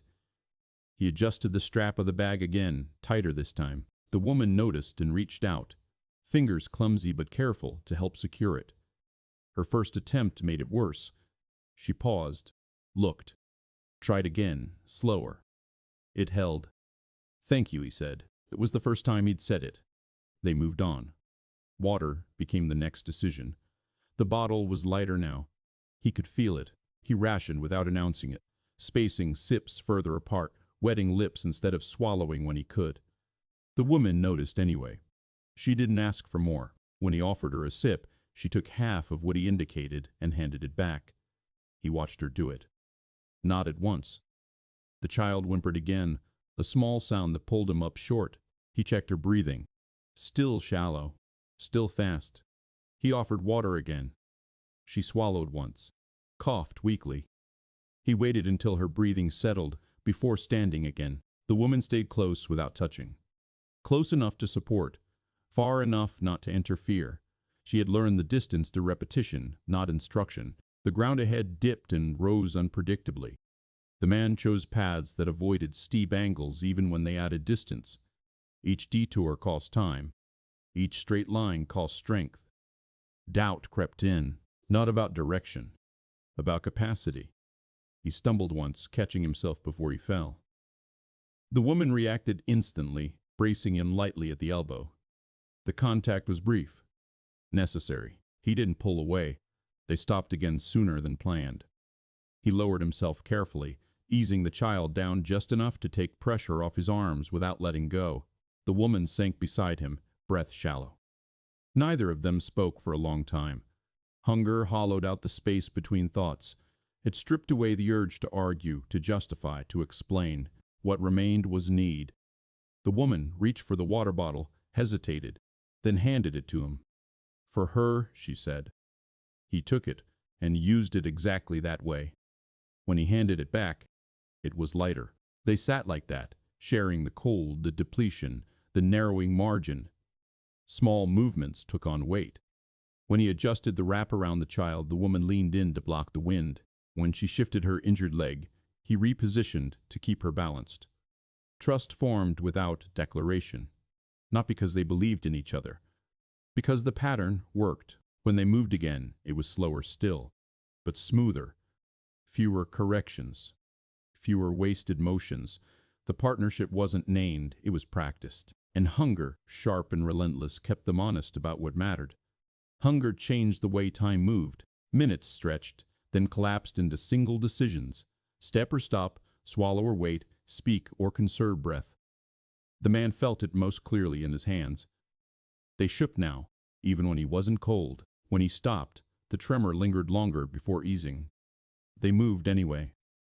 The woman's injured leg dragged more noticeably now. She compensated without being told, shortening her stride, placing her foot carefully before shifting weight. Each movement was deliberate, practiced through repetition rather than instruction. She was learning the cost of mistakes. The man watched her do it and adjusted his own pace to match. Not out of patience, out of efficiency. They stopped again near a low ridge that offered minimal protection from the wind. He lowered himself slowly, careful not to let fatigue turn into collapse. The child stirred faintly, a small sound that barely carried. He checked her face. Still flushed, still breathing. Barely. He reached for the water bottle again. It was nearly empty now. He tipped it, gauging weight by feel, then offered a few drops to the child. Most of it ran along her lips and froze. One swallow registered. He stopped. The woman watched, eyes fixed, saying nothing. He capped the bottle and tucked it away. She swallowed and looked away briefly, then back again. She took some. Yes, more than before. Yes, it wasn't optimism. Just accounting. It stood again, slower than before. The man's legs protested immediately. He paused, breathing carefully, then took another step. The woman stayed close, not touching unless necessary, ready to brace or catch. At one point, the strap of the bag slipped again. He noticed too late this time. The bag swung, throwing off his balance.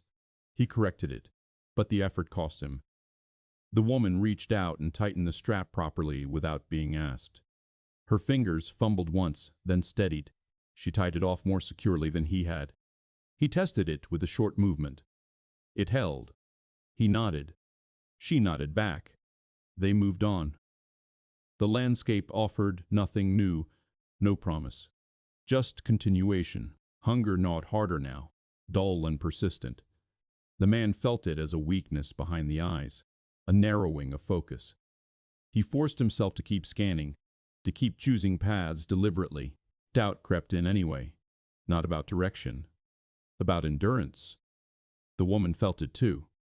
Her steps slowed further, breath shallow, face pale beneath the cold. She stopped once without warning, bracing herself against a rock as pain surged through her leg. He stopped immediately. "You good?" he asked. She nodded after a moment. "Yes. Just give me 10 seconds." He counted silently. At 8, she straightened again. They continued. Later, when he stumbled again, the woman steadied him without hesitation. Her grip firmer this time, more confident. The contact lasted a second longer than before. He didn't pull away. They stopped again, closer together now, sharing what little warmth remained. The man leaned forward slightly, resting just enough weight against his thighs to ease the strain on his back. The woman adjusted her position to block the wind from the child without being told. Neither of them commented on it. He reached into the bag and found nothing new. No more food. No more dry cloth. Just the same diminishing resources they'd been counting all day. He closed the bag and sat there, eyes unfocused for a moment too long. The woman noticed. "You're fading," she said quietly. He looked at her. "So are you." She nodded. "Then we keep each other functional." He considered that, then nodded once. They shared the last mouthful of water differently this time. He took a small sip, then handed the bottle to her without instruction. She drank just enough to wet her mouth and handed it back. He didn't comment. They moved again, slower still, but with fewer wasted motions. Hunger had stripped away excess. What remained was coordination born of necessity. Trust wasn't spoken. It was measured in adjustments made without being asked, in burdens shared without discussion, in the quiet understanding that neither of them could afford the other to fail. The child's breathing set the pace, and both of them followed it. By late afternoon, hunger stopped feeling like something that would pass. It settled in, permanently, a low, constant presence that dulled reaction time and flattened emotion. The man felt it when he tried to stand and his legs didn't answer immediately. When he lifted the child and had to pause halfway, breath locked in his chest until his muscles complied. He forced them to. The woman noticed the pause.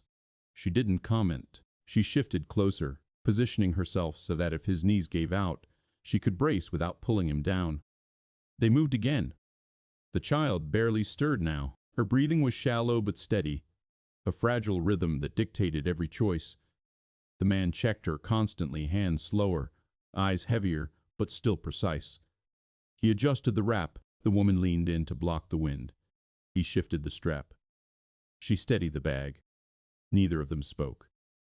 They stopped near a shallow depression that offered a marginal break from the wind. The man lowered himself carefully, easing the child down just enough to rest his arms without letting her touch the ground. His hands shook openly now. He flexed them once, twice. Sensation lagged. The woman watched him do it. She didn't look away. "You should eat," she said. "There's nothing left," he replied. She reached into her pocket and hesitated, then pulled out a small, crushed piece of food she'd kept without mentioning. A fragment. Barely anything. She held it out to him. "For her," she said. He looked at it, then at the child, then back at the food. "No," he said. "You." She shook her head. "She won't take it. That doesn't change the math." She didn't argue. She broke the piece in half and handed the smaller portion to him anyway. He hesitated, then accepted it. He softened it with a drop of water and tried again with the child. This time she swallowed, weakly, but clearly. It wasn't enough to matter. It mattered anyway. The woman ate the remaining piece slowly, eyes closed, as if focusing on the act might make it count for more. When she finished, she wiped her hands on her coat and handed the water bottle back to him. It was almost empty now. They sat in silence for a long moment, both too depleted to rush back into movement. The man leaned forward, resting his forehead briefly against the child's hair, drawing steadiness from the contact. When he stood again, it was with visible effort. His posture sagged. His breathing was shallow. He swayed slightly before finding balance. The woman stepped in without hesitation, steadying him with a light touch at his elbow. "Tell me when to let go," she said. He nodded once. "Not yet." They moved again. Each step was a negotiation now. Hunger stripped away everything that wasn't essential. There was no pride left to defend, no authority to assert, only function. The woman no longer thought in terms of direction or outcome. She thought in seconds and movements, in whether the child's breathing changed, in whether the man's steps shortened further. The man no longer thought beyond the next adjustment. They stopped again sooner than before. He lowered himself carefully, breath ragged. The woman crouched beside him, wincing as pain shot through her leg, but she stayed upright. "You're carrying too much," she said. "Yes," he replied. "Let me take something." "There's nothing left." She nodded, accepting it. She adjusted the wrapper on the child instead, tightening it where heat leaked, loosening it where fever threatened. Her movements were careful, practiced now. Competent. He watched her do it. The partnership had formed quietly, without ceremony or trust declarations. It existed because repetition had proven it viable. When they moved again, it was slower still, but smoother. Fewer stumbles, fewer corrections. Hunger had stripped them down to essentials, and what remained shared burden, silent coordination, unspoken reliance was enough to keep them moving. For now. They didn't know how much longer it would last. They just kept going because stopping meant something worse than hunger. And neither of them was ready to face that yet. Night came faster than either of them expected. The light thinned abruptly, as if someone had closed the door instead of letting it fade. The temperature dropped with it, the kind of cold that didn't announce itself loudly, just slipped under clothing and settled deep. The man felt it immediately in his legs. They stopped, not because he chose to, but because his knees locked mid-step. He caught himself before he fell, breath breaking hard through his teeth. The child stirred weakly at the sudden halt, a thin sound scraping out of her throat. He steadied, then lowered himself carefully, choosing ground that wouldn't steal heat any faster than necessary. "We can't keep moving," he said. The woman looked around. The land offered nothing, no trees, no overhangs, just shallow rises and scattered rock that did little against wind. "There's no shelter," she said. "I know." He checked the child immediately. Her breathing was wrong, too shallow, too fast. Her skin burned under his palm, fever no longer fluctuating but holding high. "She's close," he said. The words landed heavily, close to what wasn't spoken. It didn't need to be. The woman knelt beside him, careful of her injured leg, and leaned in to block the wind instinctively. Her hands hovered near the child, unsure. "What do you need?" she asked. He scanned the area one last time, then made a decision that showed on his face. "We ride it out," he said. "Here." Her eyes flicked back to the empty terrain. "Here isn't enough. It has to be." He repositioned the child against his chest and adjusted the wrap again, sealing heat as best he could. His hands shook as he worked. Fatigue had moved past discomfort and into something more dangerous. "We'll lose heat fast," the woman said.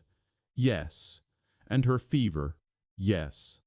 Silence followed. He shifted his weight, wincing as pain tore through his back. His breathing stayed controlled, but the effort was visible now. He leaned forward slightly, resting his forehead against the child's hair for a brief moment before straightening again. "I won't make it through the night awake," he said. The woman froze, not in fear, in understanding. "When?" she asked. He met her eyes. There was no softness there, no reassurance. "Soon," he said. "Maybe an hour, maybe less." She absorbed that without flinching. "What happens when you can't?" she asked. He didn't answer right away. He shifted again, then spoke carefully. "You keep her warm," he said. "You keep her breathing steady. You don't let yourself sleep. And if I mess it up?" He looked at the child. "Then it ends," he said. "No threat. No dramatics. Fact." The woman nodded once. Hard. "Tell me exactly what to do," she said. He repositioned them so the wind hit his back instead of hers. He placed her hands deliberately, one at the child's side, one at her back. "You watch her chest," he said. "Count breaths. If they get shallow or regular, you tell me immediately." She nodded. "You keep her core warm," he continued. "Not her extremities. If her hands get colder, that's acceptable. Her chest cannot." She nodded again. "You don't give water unless I say so," he said. "Too much will shock her." "Understood." He paused, breath hitching slightly as fatigue pressed harder. "You stay awake," he said. "No matter what." I will, she replied. He looked at her for a long moment, long enough to see the fear behind her control, long enough to weigh whether discipline would hold when instinct failed. He nodded once. Good, he said. The cold deepened as full dark settled in. Snow began again, light but persistent, settling on their shoulders and melting slowly from body heat. The man cleared it when it built too much, movement slower now. The woman mirrored him. Minutes passed. The child's breathing wavered once. The woman caught it instantly. Breath count changed, she said. He adjusted the child, pressed his palm to her chest, waited until it steadied. Good catch, he said. She exhaled, then reset her focus. Time stretched. The man's head dipped forward briefly, then snapped back up. He clenched his jaw and forced himself to stay upright. Not yet, he muttered to himself. The woman heard it. You can rest, she said quietly. I'm here. He shook his head once. Not yet. Another stretch of silence. The child whimpered faintly. The woman adjusted the wrap exactly as instructed, blocking wind, maintaining pressure. Her hands were numb. She ignored it. Her eyes stayed on the child's chest. Breath by breath, failure was no longer theoretical. It was counted in seconds. And she did not miss one. The night pressed inward. Not loudly, not violently. It simply accumulated cold layered on cold exhaustion, settling deeper with every passing minute. The wind shifted direction twice, forcing constant adjustment. Snow crept in the seams and folds, melting briefly, then freezing again. The man's body began to fail in small, measurable ways. His responses slowed. When the child shifted, it took him longer to react. When pain flared through his back, it stayed longer before easing. His head dipped forward again, heavier this time. The woman noticed everything. She adjusted position without being told, angling her body so the wind struck her shoulder instead of the child. She pressed closer, careful not to jostle. Her injured leg screamed in protest. She ignored it. Breath count steady, she said quietly. He nodded, eyes half-lidded. Minutes passed. Then more. The child's breathing changed again, subtle this time. Slight pauses between inhales. The woman felt it before she saw it, a wrongness against her palm. She spoke immediately. Breathes are spacing, she said. The man startled. Focus snapping back. He checked the child's face, then adjusted the wrap, loosening just enough to release heat without exposing her chest. Good, he said. Keep watching. Her jaw tightened. She leaned closer, eyes never leaving the rise and fall beneath her hand. She counted under her breath now, quietly, steadily. The man's head dipped again. Stayed down longer this time. She shifted, pressing her shoulder more firmly into his side, not to wake him, but to anchor him. You're drifting, she said. I know, he replied, voice thick. You said I should tell you. Yes. She stayed there, maintaining contact, forcing herself to remain alert even as her own vision blurred at the edges. Her hands burned with cold. Sensation faded and returned in painful waves. She kept counting. At some point, the man's breathing slowed dangerously. His posture sagged forward, weight shifting subtly toward the child. The woman reacted instantly, bracing him with her shoulder and repositioning his arm to keep pressure off the child's airway. Hey, she said, firmer now. You're collapsing. He stirred, inhaled sharply, eyes blinking open. He adjusted himself with visible effort. Thank you, he said. She nodded once and resumed counting. The hours stretched. Her discipline held where instinct would have failed. She didn't panic when the child's skin grew clammy. She didn't rush when breathing faltered. She followed instructions exactly, even when fear screamed for action. At one point, the child went frighteningly still. The woman's heart slammed into her ribs. She froze for half a second, then checked exactly what she had been taught to check. Breath, chest, pulse. There, she said softly. She's still there.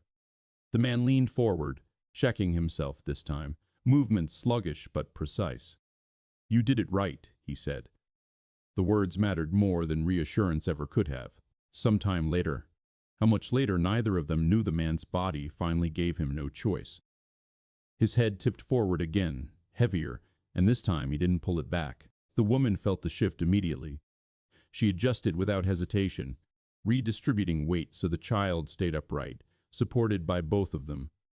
She repositioned the wrap. She blocked the wind. She stayed awake. Her breathing was shallow now. Her injured leg throbbed relentlessly. Her hands barely responded when she moved them. She counted anyway, breath by breath, minute by minute. The night did not end, but neither did she. The longest part of the night came without warning. There was no marker for it, no change in temperature, no shift in the wind, just the moment when the man stopped responding altogether. Not unconscious, not collapsed, just gone inward. His head rested against his chest, chin tucked down, breath shallow and uneven. His arms still held the child, but the tension that had kept everything aligned was fading. The woman noticed immediately.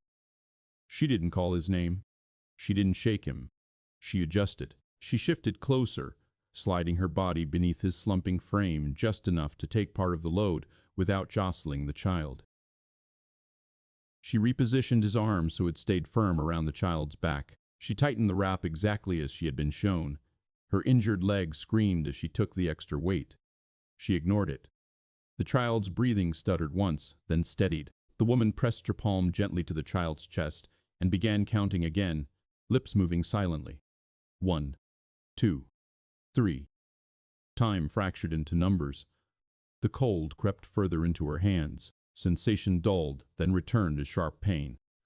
She flexed her fingers between counts, keeping blood moving the way she'd been instructed. The man stirred once, a small movement, head lifting slightly before dropping again. "I've got her," she whispered. She didn't know if he heard it. She didn't need him to. The wind shifted again, snow blowing harder now, coating their shoulders and backs. She cleared it as best she could with clumsy motions, careful not to disturb the child. When her hands refused to cooperate, she used her forearms instead. Her breath came shallow now. Each inhale hurt. Each exhale felt insufficient. She stayed awake anyway. The child's breathing changed again, slower this time, more concerning. The woman caught it instantly. She adjusted the wrap, checked airway, monitored chest movement exactly as she'd been taught. No panic, just execution. She whispered the count aloud now, voice barely audible over the wind. It helped her stay focused. It anchored her to the moment. At some point, the sky began to thin, not brighten, just lose density. The blackness faded into a deep gray that suggested something like morning might eventually return. The man stirred again, this time more fully. His head lifted slowly, his eyes open, unfocused at first, then sharpening as he took in the situation. The child, the woman's position. The wrap adjusted in ways he hadn't left it. He inhaled sharply. "You stayed awake," he said, voice rough. "Yes." She? Breathing, she said. "Count's been steady for the last few minutes." He checked himself, hands slower but deliberate. He felt the child's chest rise and fall beneath his palm. She was right. He leaned back slightly, exhaling something that might have been relief if he had energy left to feel it. He looked at the woman, really looked. Not at her injury, not at her exhaustion. At the way she held herself, alert despite fatigue, controlled despite fear, the way she had positioned everything without instruction. He nodded once. No praise, no thanks, respect. It passed between them without a word. The first light of morning crept over the horizon, weak and colorless. It brought no warmth, no rescue. But it brought proof. She had done exactly what needed to be done. And he had seen it. They stayed where they were for a moment longer, letting the worst of the night fall behind them. Neither of them spoke. They didn't need to. Something had shifted. Not in power, not in authority, in trust. And it was real. The morning did not restore him. It revealed what the night had taken. When the man tried to stand, his body failed to respond the way it always had before. His legs straightened halfway, then trembled violently. His breath stalled in his chest, sharp and shallow. He froze there, caught between rising and falling, eyes unfocused. The woman reacted immediately. "Don't," she said. It wasn't a command, it was assessment. He tried anyway. His knees buckled without warning. He caught himself on one hand, the impact jarring enough to send pain ripping through his arm and back. A sound escaped him before he could stop it. Low. Strained. The child shifted weakly at the movement. The woman dropped beside him at once, positioning herself to block the wind and stabilize his weight without pulling him down further. Her injured leg protested sharply. She ignored it. "You're done," she said quietly. He shook his head once, jaw clenched. "Not yet." "You are," she replied. "Your body already decided." He tried to draw a deeper breath and failed. The effort left him lightheaded, vision tunneling for a second before he forced it back. The woman waited. She didn't rush him. She watched his breathing until it steadied enough to continue. "Listen to me," she said. "I'm not saying we stop. I'm saying we change how we move." He looked at her, eyes bloodshot, unfocused around the edges. "You can't carry both of us," she continued. "And the child. You know that." He glanced down at the child, her small body pressed against him, heat still radiating dangerously. His jaw tightened. "I know," he said. The admission cost him. She took a slow breath of her own, steadying herself despite the pain flaring through her leg. "Then you sit," she said, "and you tell me what you need." He stared at her, not in disbelief, in recalculation. The ground beneath him was unforgiving. Cold seeped upward immediately as he shifted into a seated position, legs stretched awkwardly in front of him. He leaned back against a rock, head dropping forward for a moment before he forced it up again. The woman adjusted the wrap around the child automatically, her movements efficient now, practiced. She monitored breathing, heat, position, everything she'd learned the night before. "Okay," she said. "Talk to me." His voice came rough. "I can move. Short distances. With help. Define help." "Balance," he said. "Timing. Don't rush me." She nodded. "Anything else?" "If I stop responding," he added quietly, "you wake me. Hard." She held his gaze. "I will." They sat like that for a moment longer, both of them breathing through pain and fatigue. The silence was heavy, not with tension, but with the weight of responsibility shifting. She stood first. The movement was slow, controlled, her injured legs stiff and uncooperative. She tested her balance carefully before straightening fully. When she turned back to him, her posture was different, not dominant, anchored. "We're going to stand together," she said. "On 3. He nodded once. They counted. On 2. His arms shook. On 3, they rose. The woman positioned herself at his side, one hand steady at his elbow, the other ready to adjust the child if needed. She didn't pull. She stabilized. When he swayed, she compensated by shifting her own weight instead of adding to his. It worked. Barely. They took one step, then another. Slow. Measured. Fragile. The woman watched him constantly now, not as someone to follow, but as someone she had to keep functional. She adjusted pace to his breathing. She chose paths that minimized strain instead of distance. When he faltered, she stopped them both. When he recovered, she guided him forward again. This wasn't leadership as she'd known it. There were no orders. No certainty. Only cooperation. The child's breathing set the rhythm. His limits set the speed. Her awareness held it together. And for the first time since the crash, survival was no longer something he carried alone. It was shared. They didn't get far. After a dozen steps, the man's breathing went shallow again. Chest rising too fast, too tight. He stopped without warning, shoulders sagging as if something inside him had finally let go. His grip on the child loosened just enough to be dangerous. The woman reacted instantly. "Hey," she said, firm. "Sit now."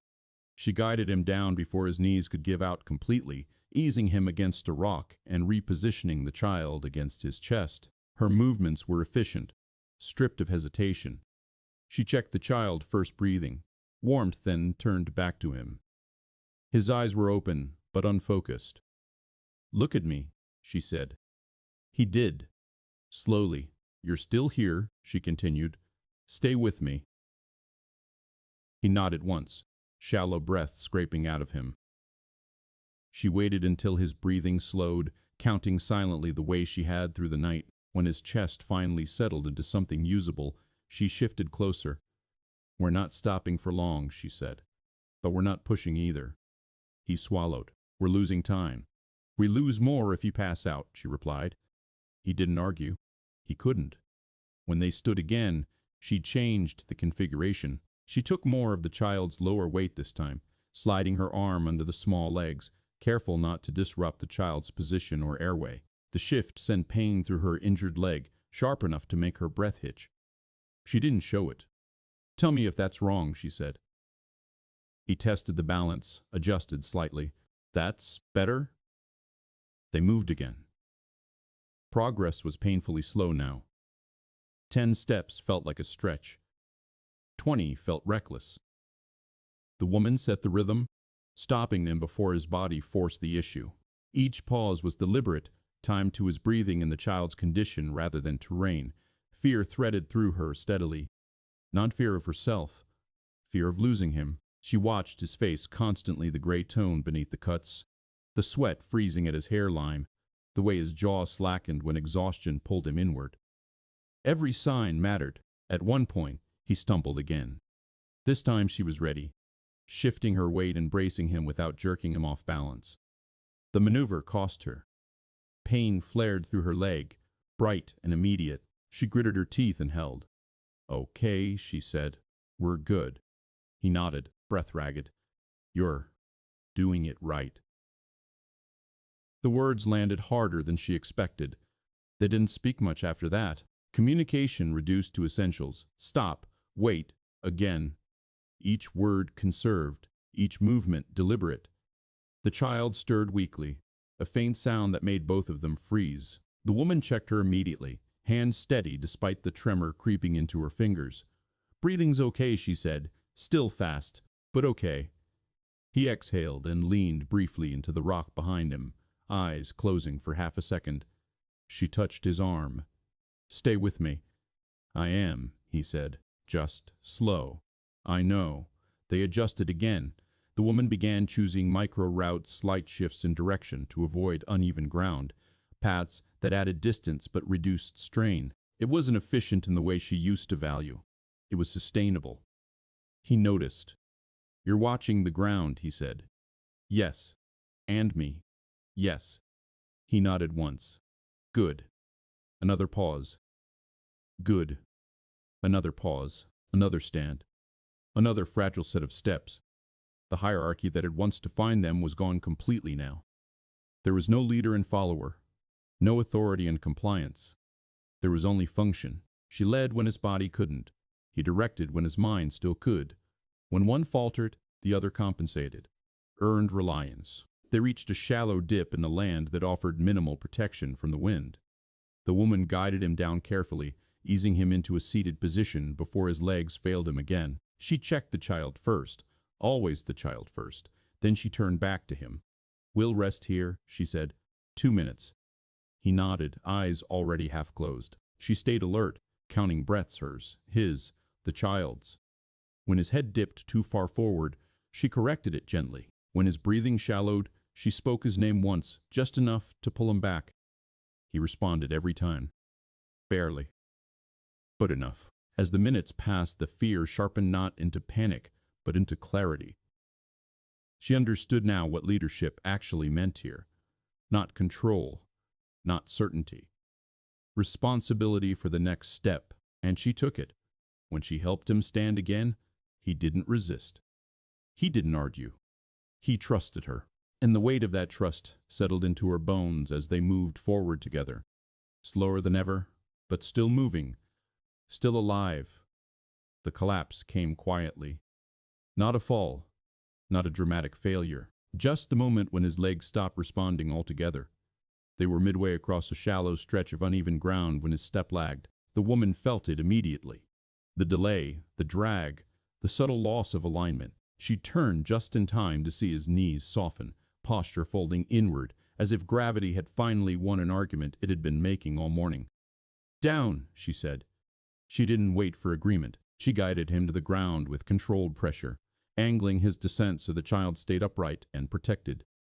Her injured leg screamed as she absorbed more weight than it should have. She locked her jaw and held until he was seated, then lowered him fully against the rock behind them. His head tipped forward. His eyes stayed open, but there was nothing behind them for a moment. She knelt in front of him, blocking the wind instinctively. Her hands moved automatically, checking the child first, then him. Breathing, pulse, temperature. "Stay with me," she said. His eyes refocused slowly. "I'm here," he said, voice hoarse. "Just empty." She nodded. "I know." She repositioned the child, tightening the wrap, adjusting pressure the way she'd been taught. The child's breathing stayed fast but steady. That was something. It had to be enough. The man's hands shook openly now. He tried to flex them and failed. His shoulders slumped, exhaustion no longer something he could muscle through. "I can't stand again," he said. The admission hung between them. The woman didn't rush to fill the silence. She thought, measured distance, terrain, wind, time. "We're not done," she said finally, "but we're changing again." She stood slowly, testing her injured leg. Pain flared, but it held. Barely. "I'll move ahead," she said. "Short distance. I'll find a spot that breaks the wind better. Then we move you." He looked at her, eyes sharper now despite the fatigue. "You can't carry both of us." "I don't need to," she replied. "I need to reposition us." He considered that, then nodded once. She moved carefully, scanning the ground the way he used to. She found the shallow cut in the terrain a few meters away, nothing dramatic, but enough to reduce exposure. She returned just as carefully, steps deliberate. "Okay," she said, "we go in stages." She guided him up partially, keeping most of his weight against the rock while shifting him sideways. It was slow, painful, inelegant. It worked. They reached the new position inch by inch. When he sagged, she compensated. When she faltered, he adjusted his grip on the child, just enough to stabilize both of them. Neither of them spoke. By the time they settled, both were breathing hard. The man leaned back, eyes closing despite himself. His head lolled to one side. She corrected it gently. "No," she said, "not yet." He inhaled sharply and forced his eyes open again. "Sorry," he murmured. She shook her head. "You don't apologize for this." She checked the child again. Still there. Still fighting. They stayed like that for a long moment. The woman maintaining vigilance, the man hovering at the edge of consciousness. The fear didn't leave her, not of the environment, not of herself, of losing him.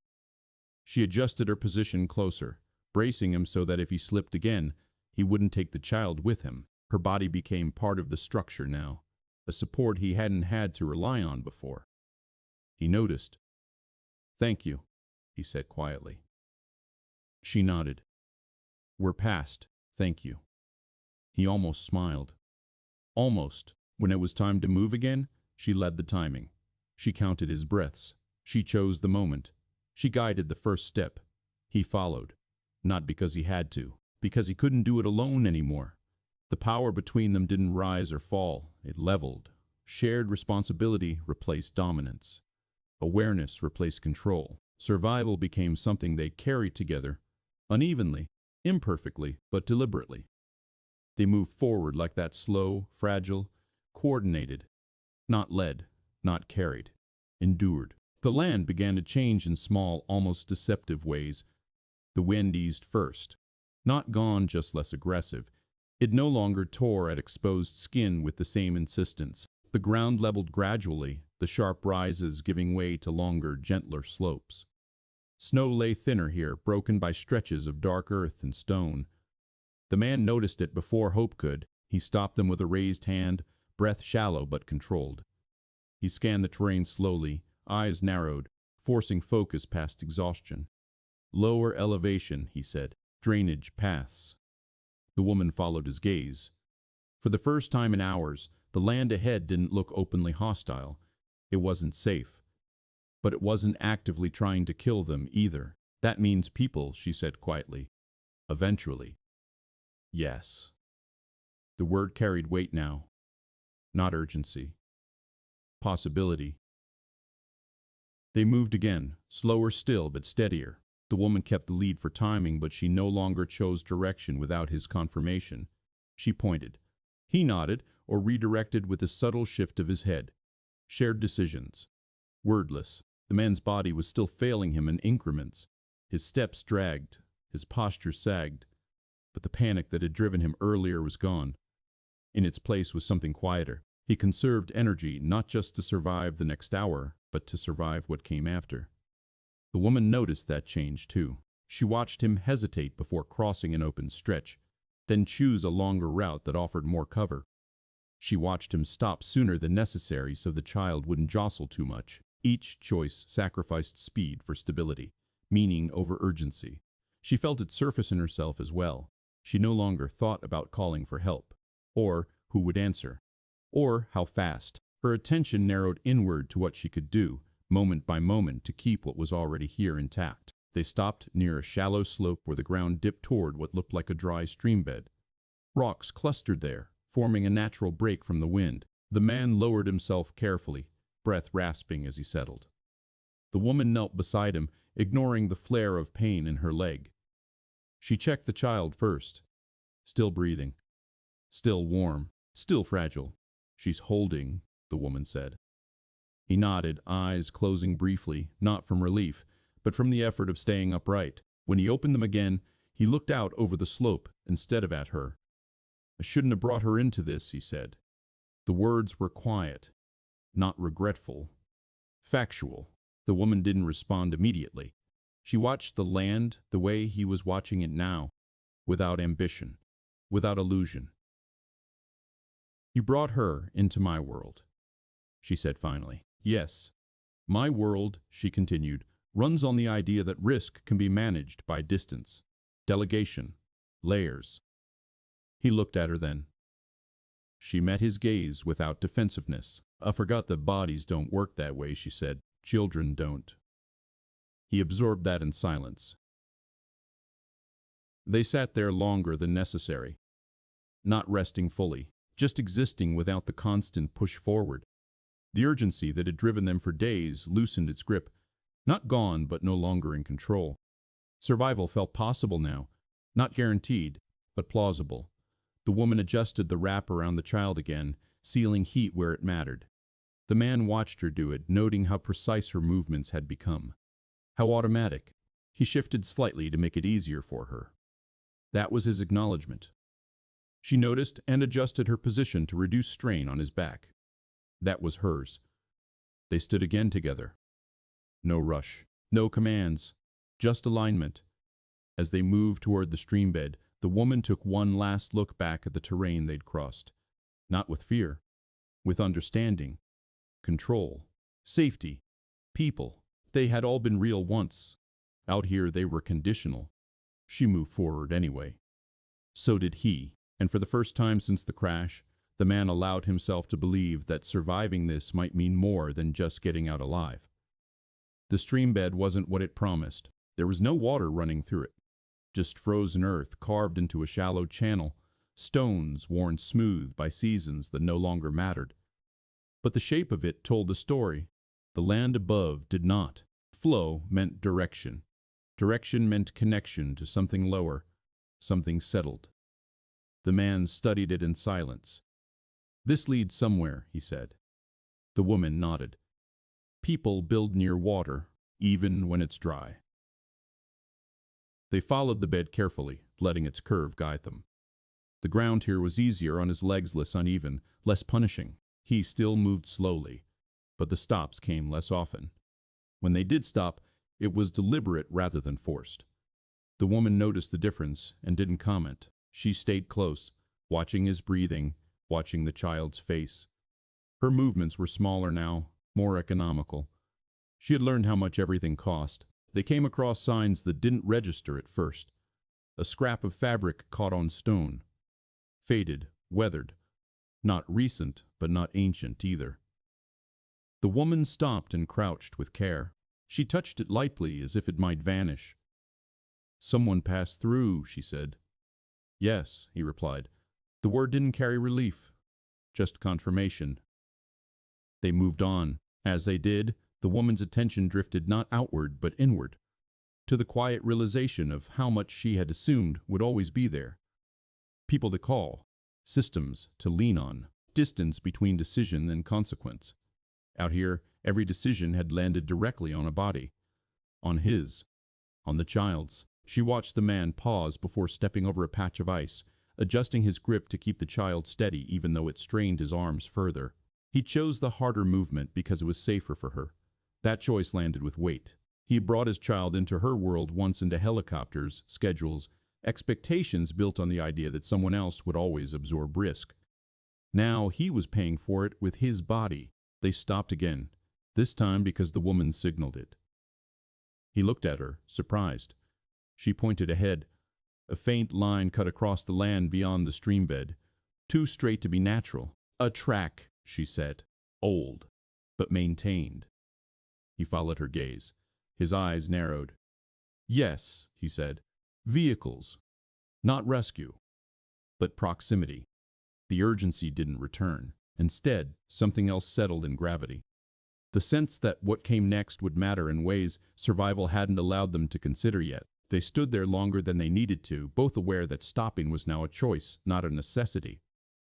The woman spoke again, voice low. "I built my life on the idea that control meant protection," she said. "That if I could see everything, manage everything, no one would get hurt." He didn't respond immediately. "When you fell," she continued, "when you couldn't stand, I realized control never stopped harm. It just decided who absorbed it." He looked down at the child, then back at the track. "I chose to absorb it," he said. "That was my mistake." She shook her head slightly. "No. You chose to trust the system I represented." That landed between them. He adjusted his stance, wincing faintly, then shifted the child again. He didn't deny it. They started forward once more, slower than ever. Now not because they had to, but because they could afford to be careful. The woman took the lead for terrain again.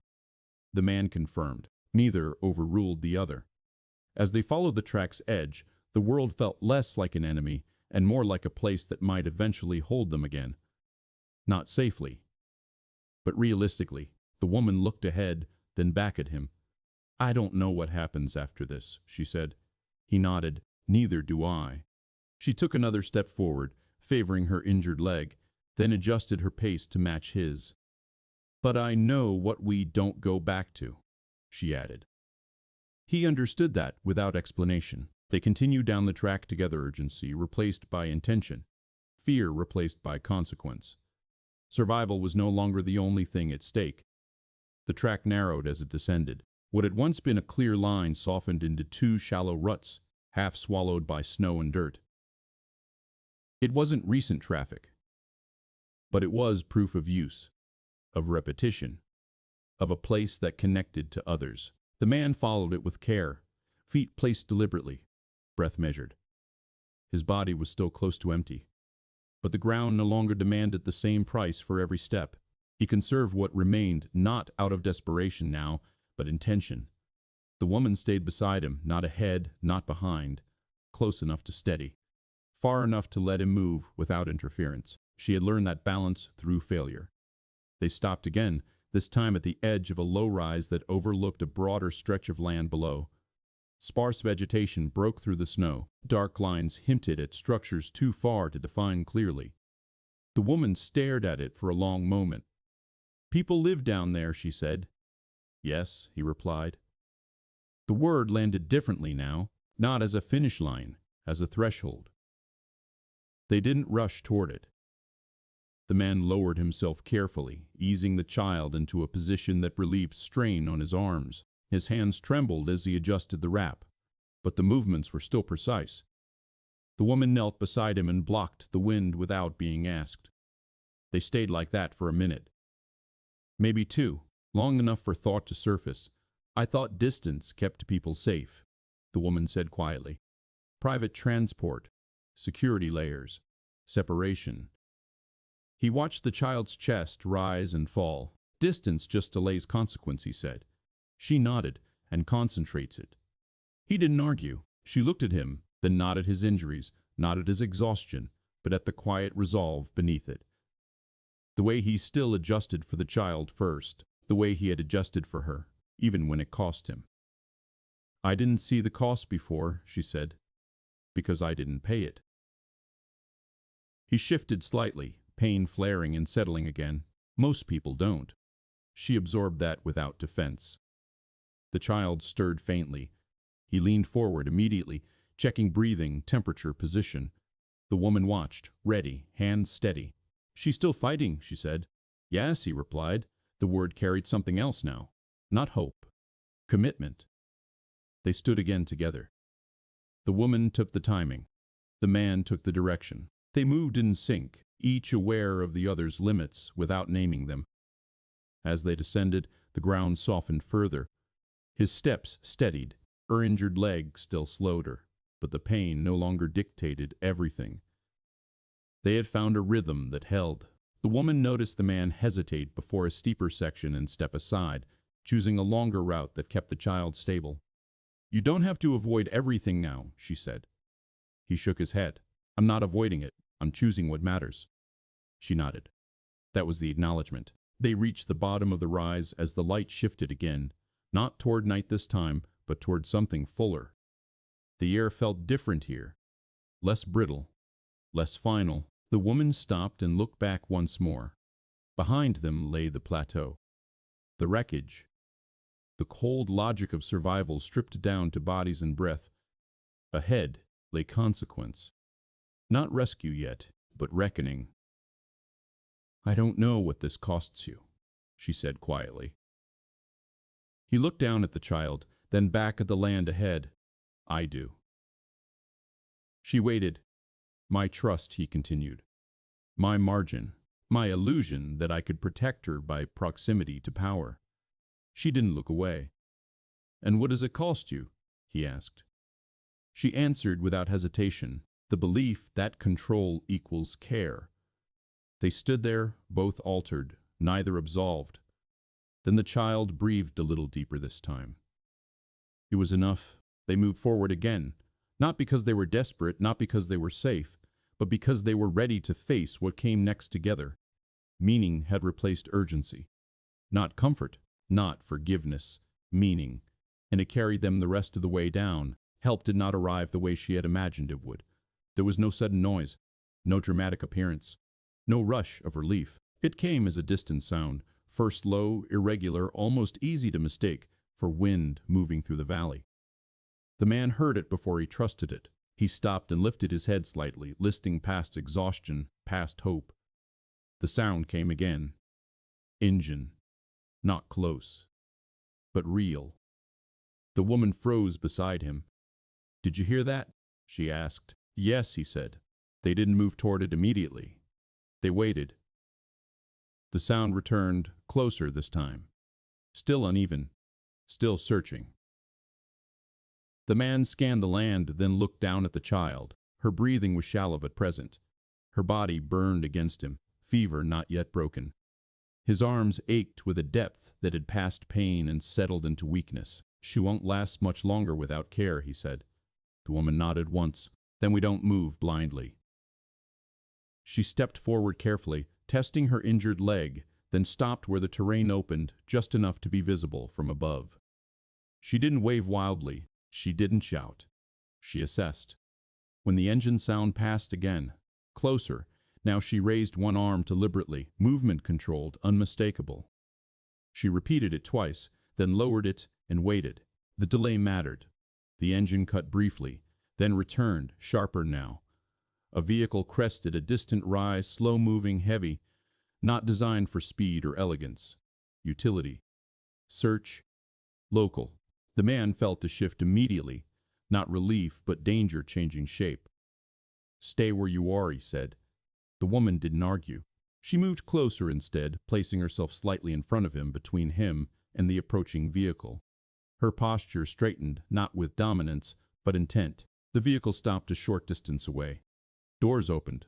Voices carried faintly. The woman didn't respond to the first shout. She waited until they were closer, until they could see the child in his arms. The man's condition. Her injury. Only then did she speak. "We have a child in medical distress," she said. "Hypothermia and fever. We need immediate transport."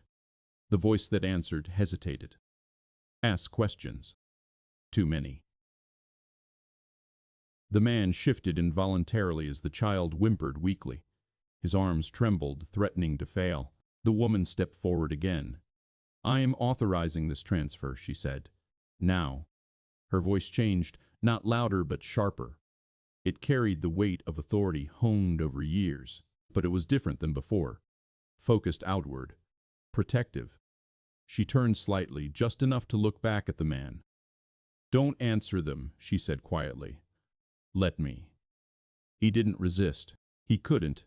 When the responders moved closer, one of them reached toward the child instinctively. "No," the man said hoarsely. The woman reacted instantly. "Careful," she said. "He's been regulating her breathing and temperature manually for days. You disrupt that, you risk shock." The hand withdrew. The responders looked at her differently now. Orders followed. Equipment brought forward. A stretcher appeared, but too narrow, too rigid for the way the child was positioned. The man shook his head weakly. "She can't lie flat." The woman repeated it firmer. "She cannot lie flat." They adjusted. It cost time. The man's legs buckled as they finally eased the child away from him. He didn't let go until the last possible second, fingers clinging uselessly to the wrap before his strength failed completely. He went down hard onto one knee. The woman caught him before he fell further. "Sit," she said. "Now." This time, it was a command. He obeyed. As they worked around them, she stayed between him and the chaos. She fielded questions, gave answers. Controlled pacing. She didn't inflate herself. She compressed everything toward one goal. Protect the child. Protect him. When someone suggested separating them for transport efficiency, she shut it down immediately. "No," she said. "They go together." "He's injured." "And conscious," she replied. "And he stays with her." There was resistance. Timelines. Protocol. She leaned in. "Then change the protocol," she said. "I will take responsibility."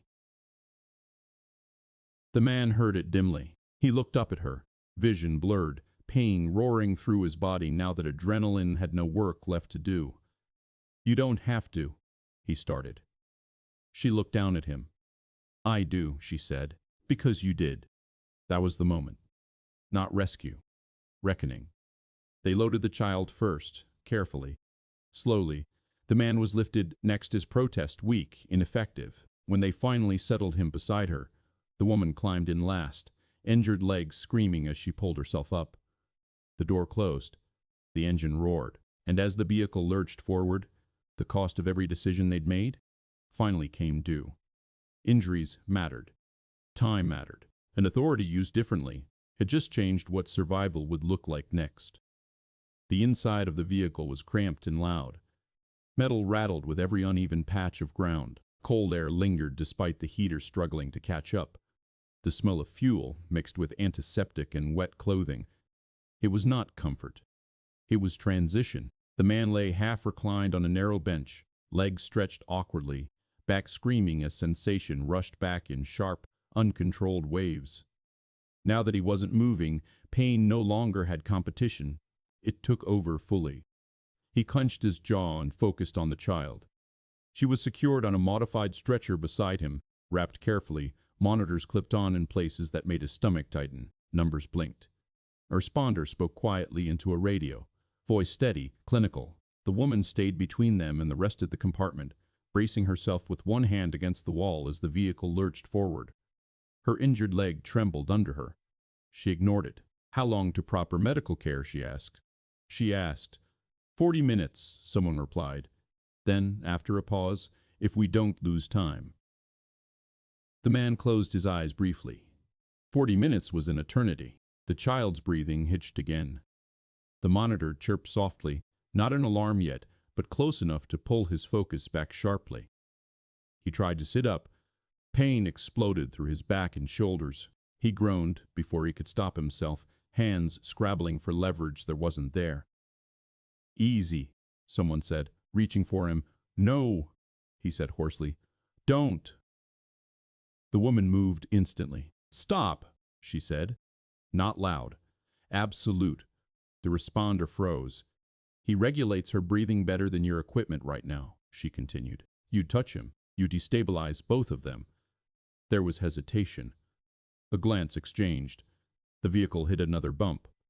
The man bit back another sound as pain tore through him again. Sweat broke out across his forehead, cold instantly against his skin. "She's spiking," the responder said, checking the monitor. Heart rates climbing.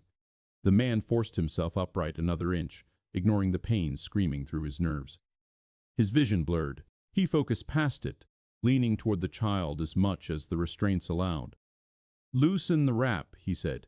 "Not the core, just the edge." The responder hesitated. The woman didn't. "Do it," she said. They did. The child's breathing eased fractionally. The monitor steadied just enough to matter. The man sagged back, spent. The woman watched him closely now, the tremor in his hands, the way his eyes struggled to stay focused, the delayed response when someone spoke near him. She shifted her stance, angling her body to keep him upright, without pressing on his injuries. "He's crashing," the responder said quietly. "Yes," she replied, "but not before she stabilizes." The responder looked at her sharply. "That's not how triage works." She met their gaze without flinching. "It is when the parent is the intervention keeping the patient alive," she said. "And you're not removing him from that role unless you can replace it." Silence followed. The vehicle pushed forward, engine straining as terrain changed again. Every jolt wrung another sharp breath from the man. He stopped trying to hide it. The woman leaned closer, voice low. "Stay with me," she said. "We're almost there." He shook his head faintly. "Don't say that." "Why?" "Because if I let myself believe it," he said, voice barely above a whisper, "I'll stop." She absorbed that, then adjusted. "Then don't believe it," she said. "Just breathe." He did. Shallow, controlled, one breath at a time. She reached for his hand without thinking, then paused, remembering how contact could cost him. She adjusted instead, resting her forearm lightly against his, giving support without pressure. The child's monitor chirped again, louder this time. The responder moved quickly, hands flying, voice tightening. "She's dropping." The man forced himself upright again, vision narrowing to a tunnel. "Lift her head," he said, "just slightly, and count her breaths. Don't rush." They followed his instructions. It worked. Barely. The woman watched him through it all. How he pushed past pain, past collapse, past reason, not with heroics, but with stubborn, precise control. How every ounce of what remained in him was spent on that small body beside him. This was the cost she hadn't seen before. Not money, not power. People. When the vehicle finally slowed, the change was subtle but unmistakable. Smoother ground, better suspension. The sound of other engines nearby. The responder spoke into the radio again, this time faster. "Inbound, pediatric critical, adult trauma." The woman exhaled slowly. Not relief, preparation. She looked down at the man. "They're going to want to separate you," she said quietly. He nodded faintly. "I know." "I won't let them," she said. He opened his eyes and looked at her, really looked at her, despite the pain and exhaustion. "Thank you," he said. She shook her head once. "This isn't gratitude. This is accountability." The vehicle came to a stop. Doors opened. Cold air rushed in, replaced immediately by noise, light, movement. Hands reached in. Voices layered over each other. The woman straightened, despite the pain tearing through her leg. She spoke clearly, precisely. She used names, titles, authority, not to dominate the space, but to carve a path through it. Together, she said. They stay together. The man felt himself being lifted again, pain flaring bright and unbearable. He clenched his teeth, eyes locked on the child as she was wheeled alongside him. He didn't let go. Not yet. And the woman walked with them, injured, exhausted, unwavering, using the last of her authority not to command outcomes, but to protect what mattered. The transition was brutal. Bright light replaced dim metal in an instant. The noise shifted from engine and rattle to sharp voices, alarms, movement with purpose. Hands were everywhere now, efficient and impersonal. The man felt himself lifted, angled, transferred. Pain roared through him unchecked, white and consuming. He gasped despite himself. The child was wheeled alongside him. He kept his eyes on her, even as his vision blurred.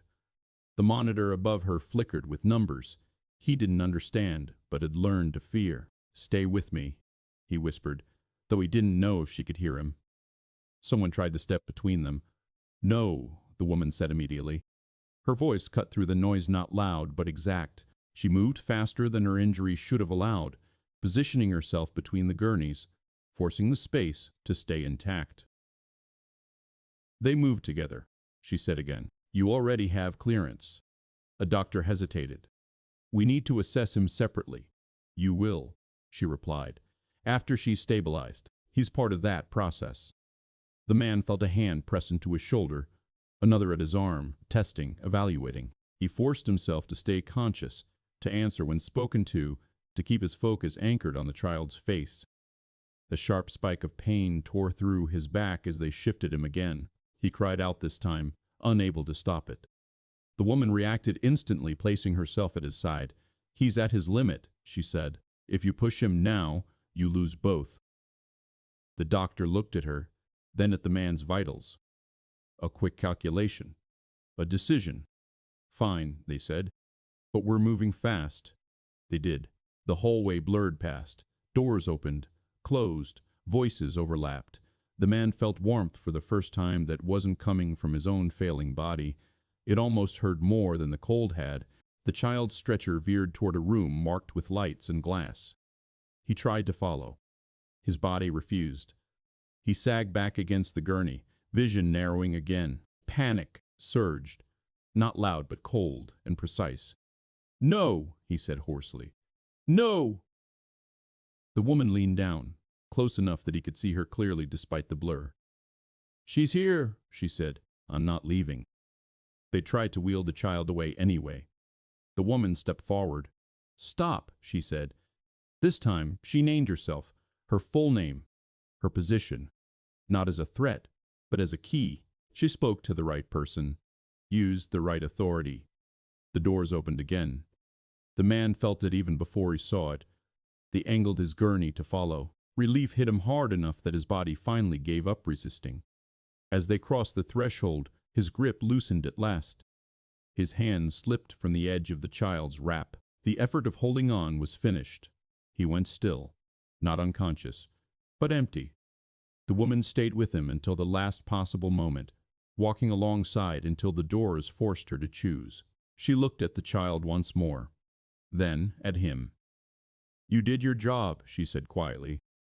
It wasn't comfort. It was recognition. The doors closed between them. For the first time since the crash, the man let his eyes close fully. Pain surged, then dulled as something cold flowed into his veins. He drifted not into rest, but into suspension. Outside the room, the woman finally stopped moving. Her injured leg gave out. She caught herself against the wall, breath shuddering as the weight of everything settled in at once. She didn't cry. She didn't sit. She stood there, listening to the sounds behind the door, waiting. Decisions made days ago, routes chosen, food rationed, nights endured, were unfolding now in ways no authority could rewrite. Injuries mattered. Time mattered. And what she had done with her power in the final hours mattered most of all. When a doctor finally emerged and spoke her name, she straightened, despite the pain, meeting their eyes with the same controlled attention she had brought to boardrooms and crises alike, not to command, to listen. because survival had been carried this far by cooperation, and whatever came next would have to be earned the same way. The room was quiet in a way the wilderness had never been. Not empty, controlled. The man woke to a steady hum beneath everything else. Machines, ventilation, distant footsteps that did not hurry. Light filtered in from somewhere above him, soft and diffuse, without edges sharp enough to hurt his eyes. He did not move at first. Pain registered slowly, like a report arriving late. His back burned. His shoulders throbbed. His legs felt heavy and wrong, as if they belonged to someone else. A dull pressure wrapped his chest when he breathed too deeply. He stayed still. Memory returned in fragments. Cold. Weight. The sound of her breathing against him. The moment his strength ran out, he opened his eyes. White ceiling. Pale walls. Tubes and lines he did not yet understand. He turned his head a fraction and stopped when pain flared bright enough to force a sharp breath out of him. The child was not there. The absence hit harder than anything else. He pushed himself upright an inch, panic surging too fast for his body to support. His muscles failed immediately. A sound escaped him, low, involuntary. A nurse appeared at once, hands already raised in a calming gesture. "Easy," she said. "You can't move yet." "Where is she?" he asked. His voice sounded wrong. Thin. Scraped. "She's stable," the nurse said. "Pediatric unit. Still under observation." Stable. The word meant very little by itself. "Can I see her?" he asked. The nurse hesitated. "Not yet." His jaw tightened. "When?" "Soon," she said carefully. "But you need to rest." He looked away, jaw clenched, eyes fixed on the blank wall. Rest was a word that belonged to a different life, one where stopping did not mean losing ground. The door opened again. The woman stepped inside. She had been cleaned up. Her hair was pulled back. Her coat was gone, replaced by something neutral and institutional. But her leg was still braced. Movement stiff. Pain etched faintly around her eyes despite the composure she wore like armor. She stopped just inside the doorway. They looked at each other for a long moment. Nothing rushed to fill the space. "You're awake," she said. "Yes." "How do you feel?" He considered the question. "Here," he said. "For now." She nodded. "That matches what they told me." She moved closer, stopping beside the bed but not touching it. She did not take control of the room. She didn't ask the staff for updates or make calls. She stood there and waited. "Your daughter is stable," she said again, quieter this time. "They're watching her closely. Fever's down. They say the next 24 hours matter." He closed his eyes briefly. Not in relief, in acknowledgement. "When can I see her?" he asked again. "I asked," she said. "They said as soon as you're cleared to move." He nodded once. Silence settled again. Through the window he could see part of the hospital grounds. People walking, cars arriving and leaving, systems functioning exactly as designed. The world that had failed to protect him before was working again. "I've been making calls," the woman said after a moment. "Arranging transport. Specialists. Coverage." He looked at her then. "Really looked, and?" he asked. "And it works," she said. "The systems respond. They always do." She paused. "But not the way I thought they did." He didn't comment. She exhaled slowly. "They respond to pressure. To cost. To attention. Not to need." The admission wasn't framed as guilt. It was analysis. The same way she had always understood the world, only now, with fewer illusions left intact. "You used your authority," he said. "Yes." "To keep us together." "Yes." She met his gaze steadily. "That won't always be how I use it." The statement carried weight. Not a promise. A boundary. He shifted slightly, wincing as pain flared and settled again. "I don't know what happens now," he said. She nodded. "Neither do I." Another pause. "I won't pretend this didn't cost you," she continued, "or that things go back to what they were." "No," he said. And I won't offer you anything out of gratitude, she added. That would poison it. He almost smiled. Almost. Good, he said. I wouldn't take it. She absorbed that without offense. What I will offer, she said, is a choice. A real one. With terms clear this time. He turned his head slightly to look at her more fully, ignoring the ache. And my daughter? He asked. She comes first, the woman said immediately. In every version. He studied her face.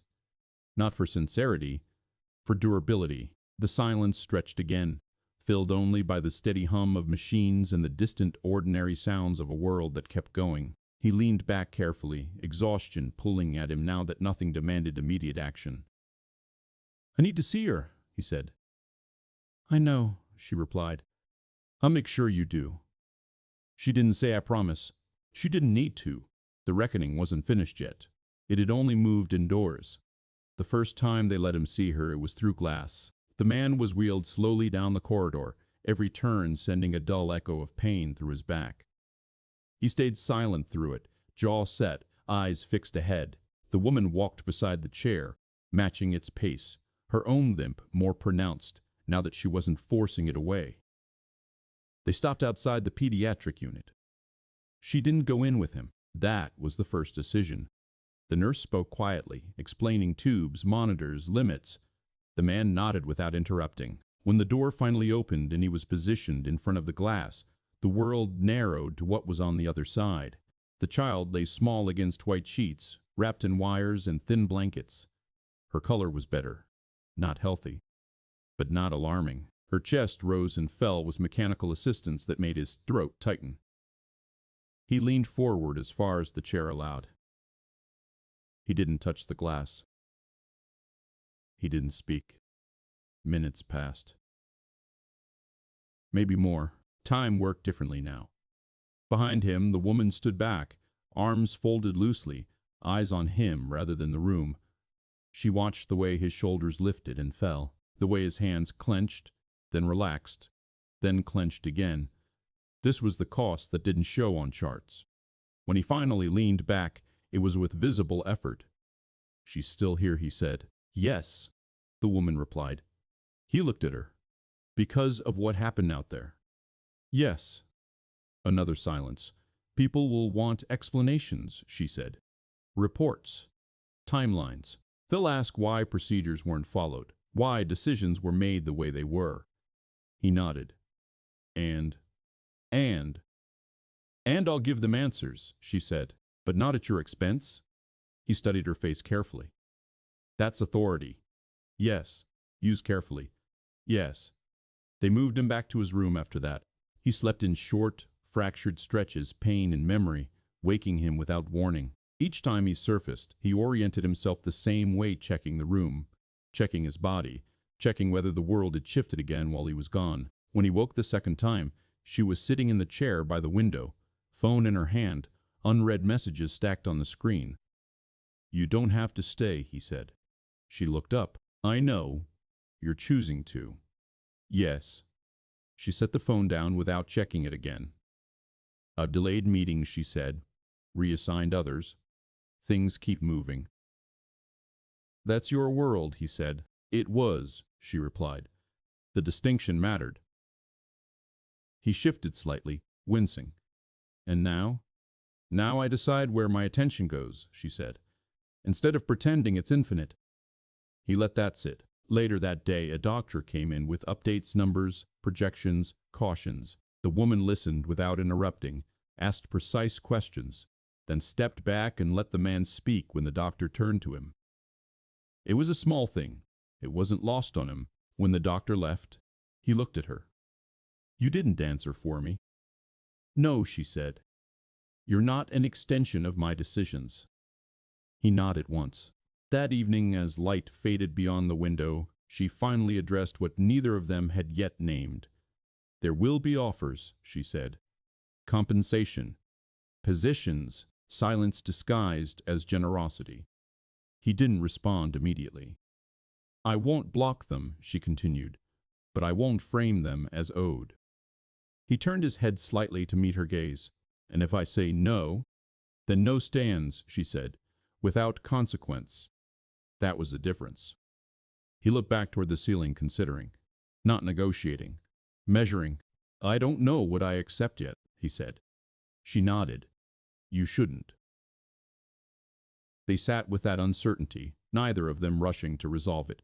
Outside the room, the hospital continued its work. Inside, power sat unused for once, waiting to see what shape it would take. The decision did not come all at once. It arrived in pieces. The man spent the night awake more than asleep, listening to the controlled sounds of the hospital, the steady beeps, the distant footsteps, the low murmur of voices outside his door.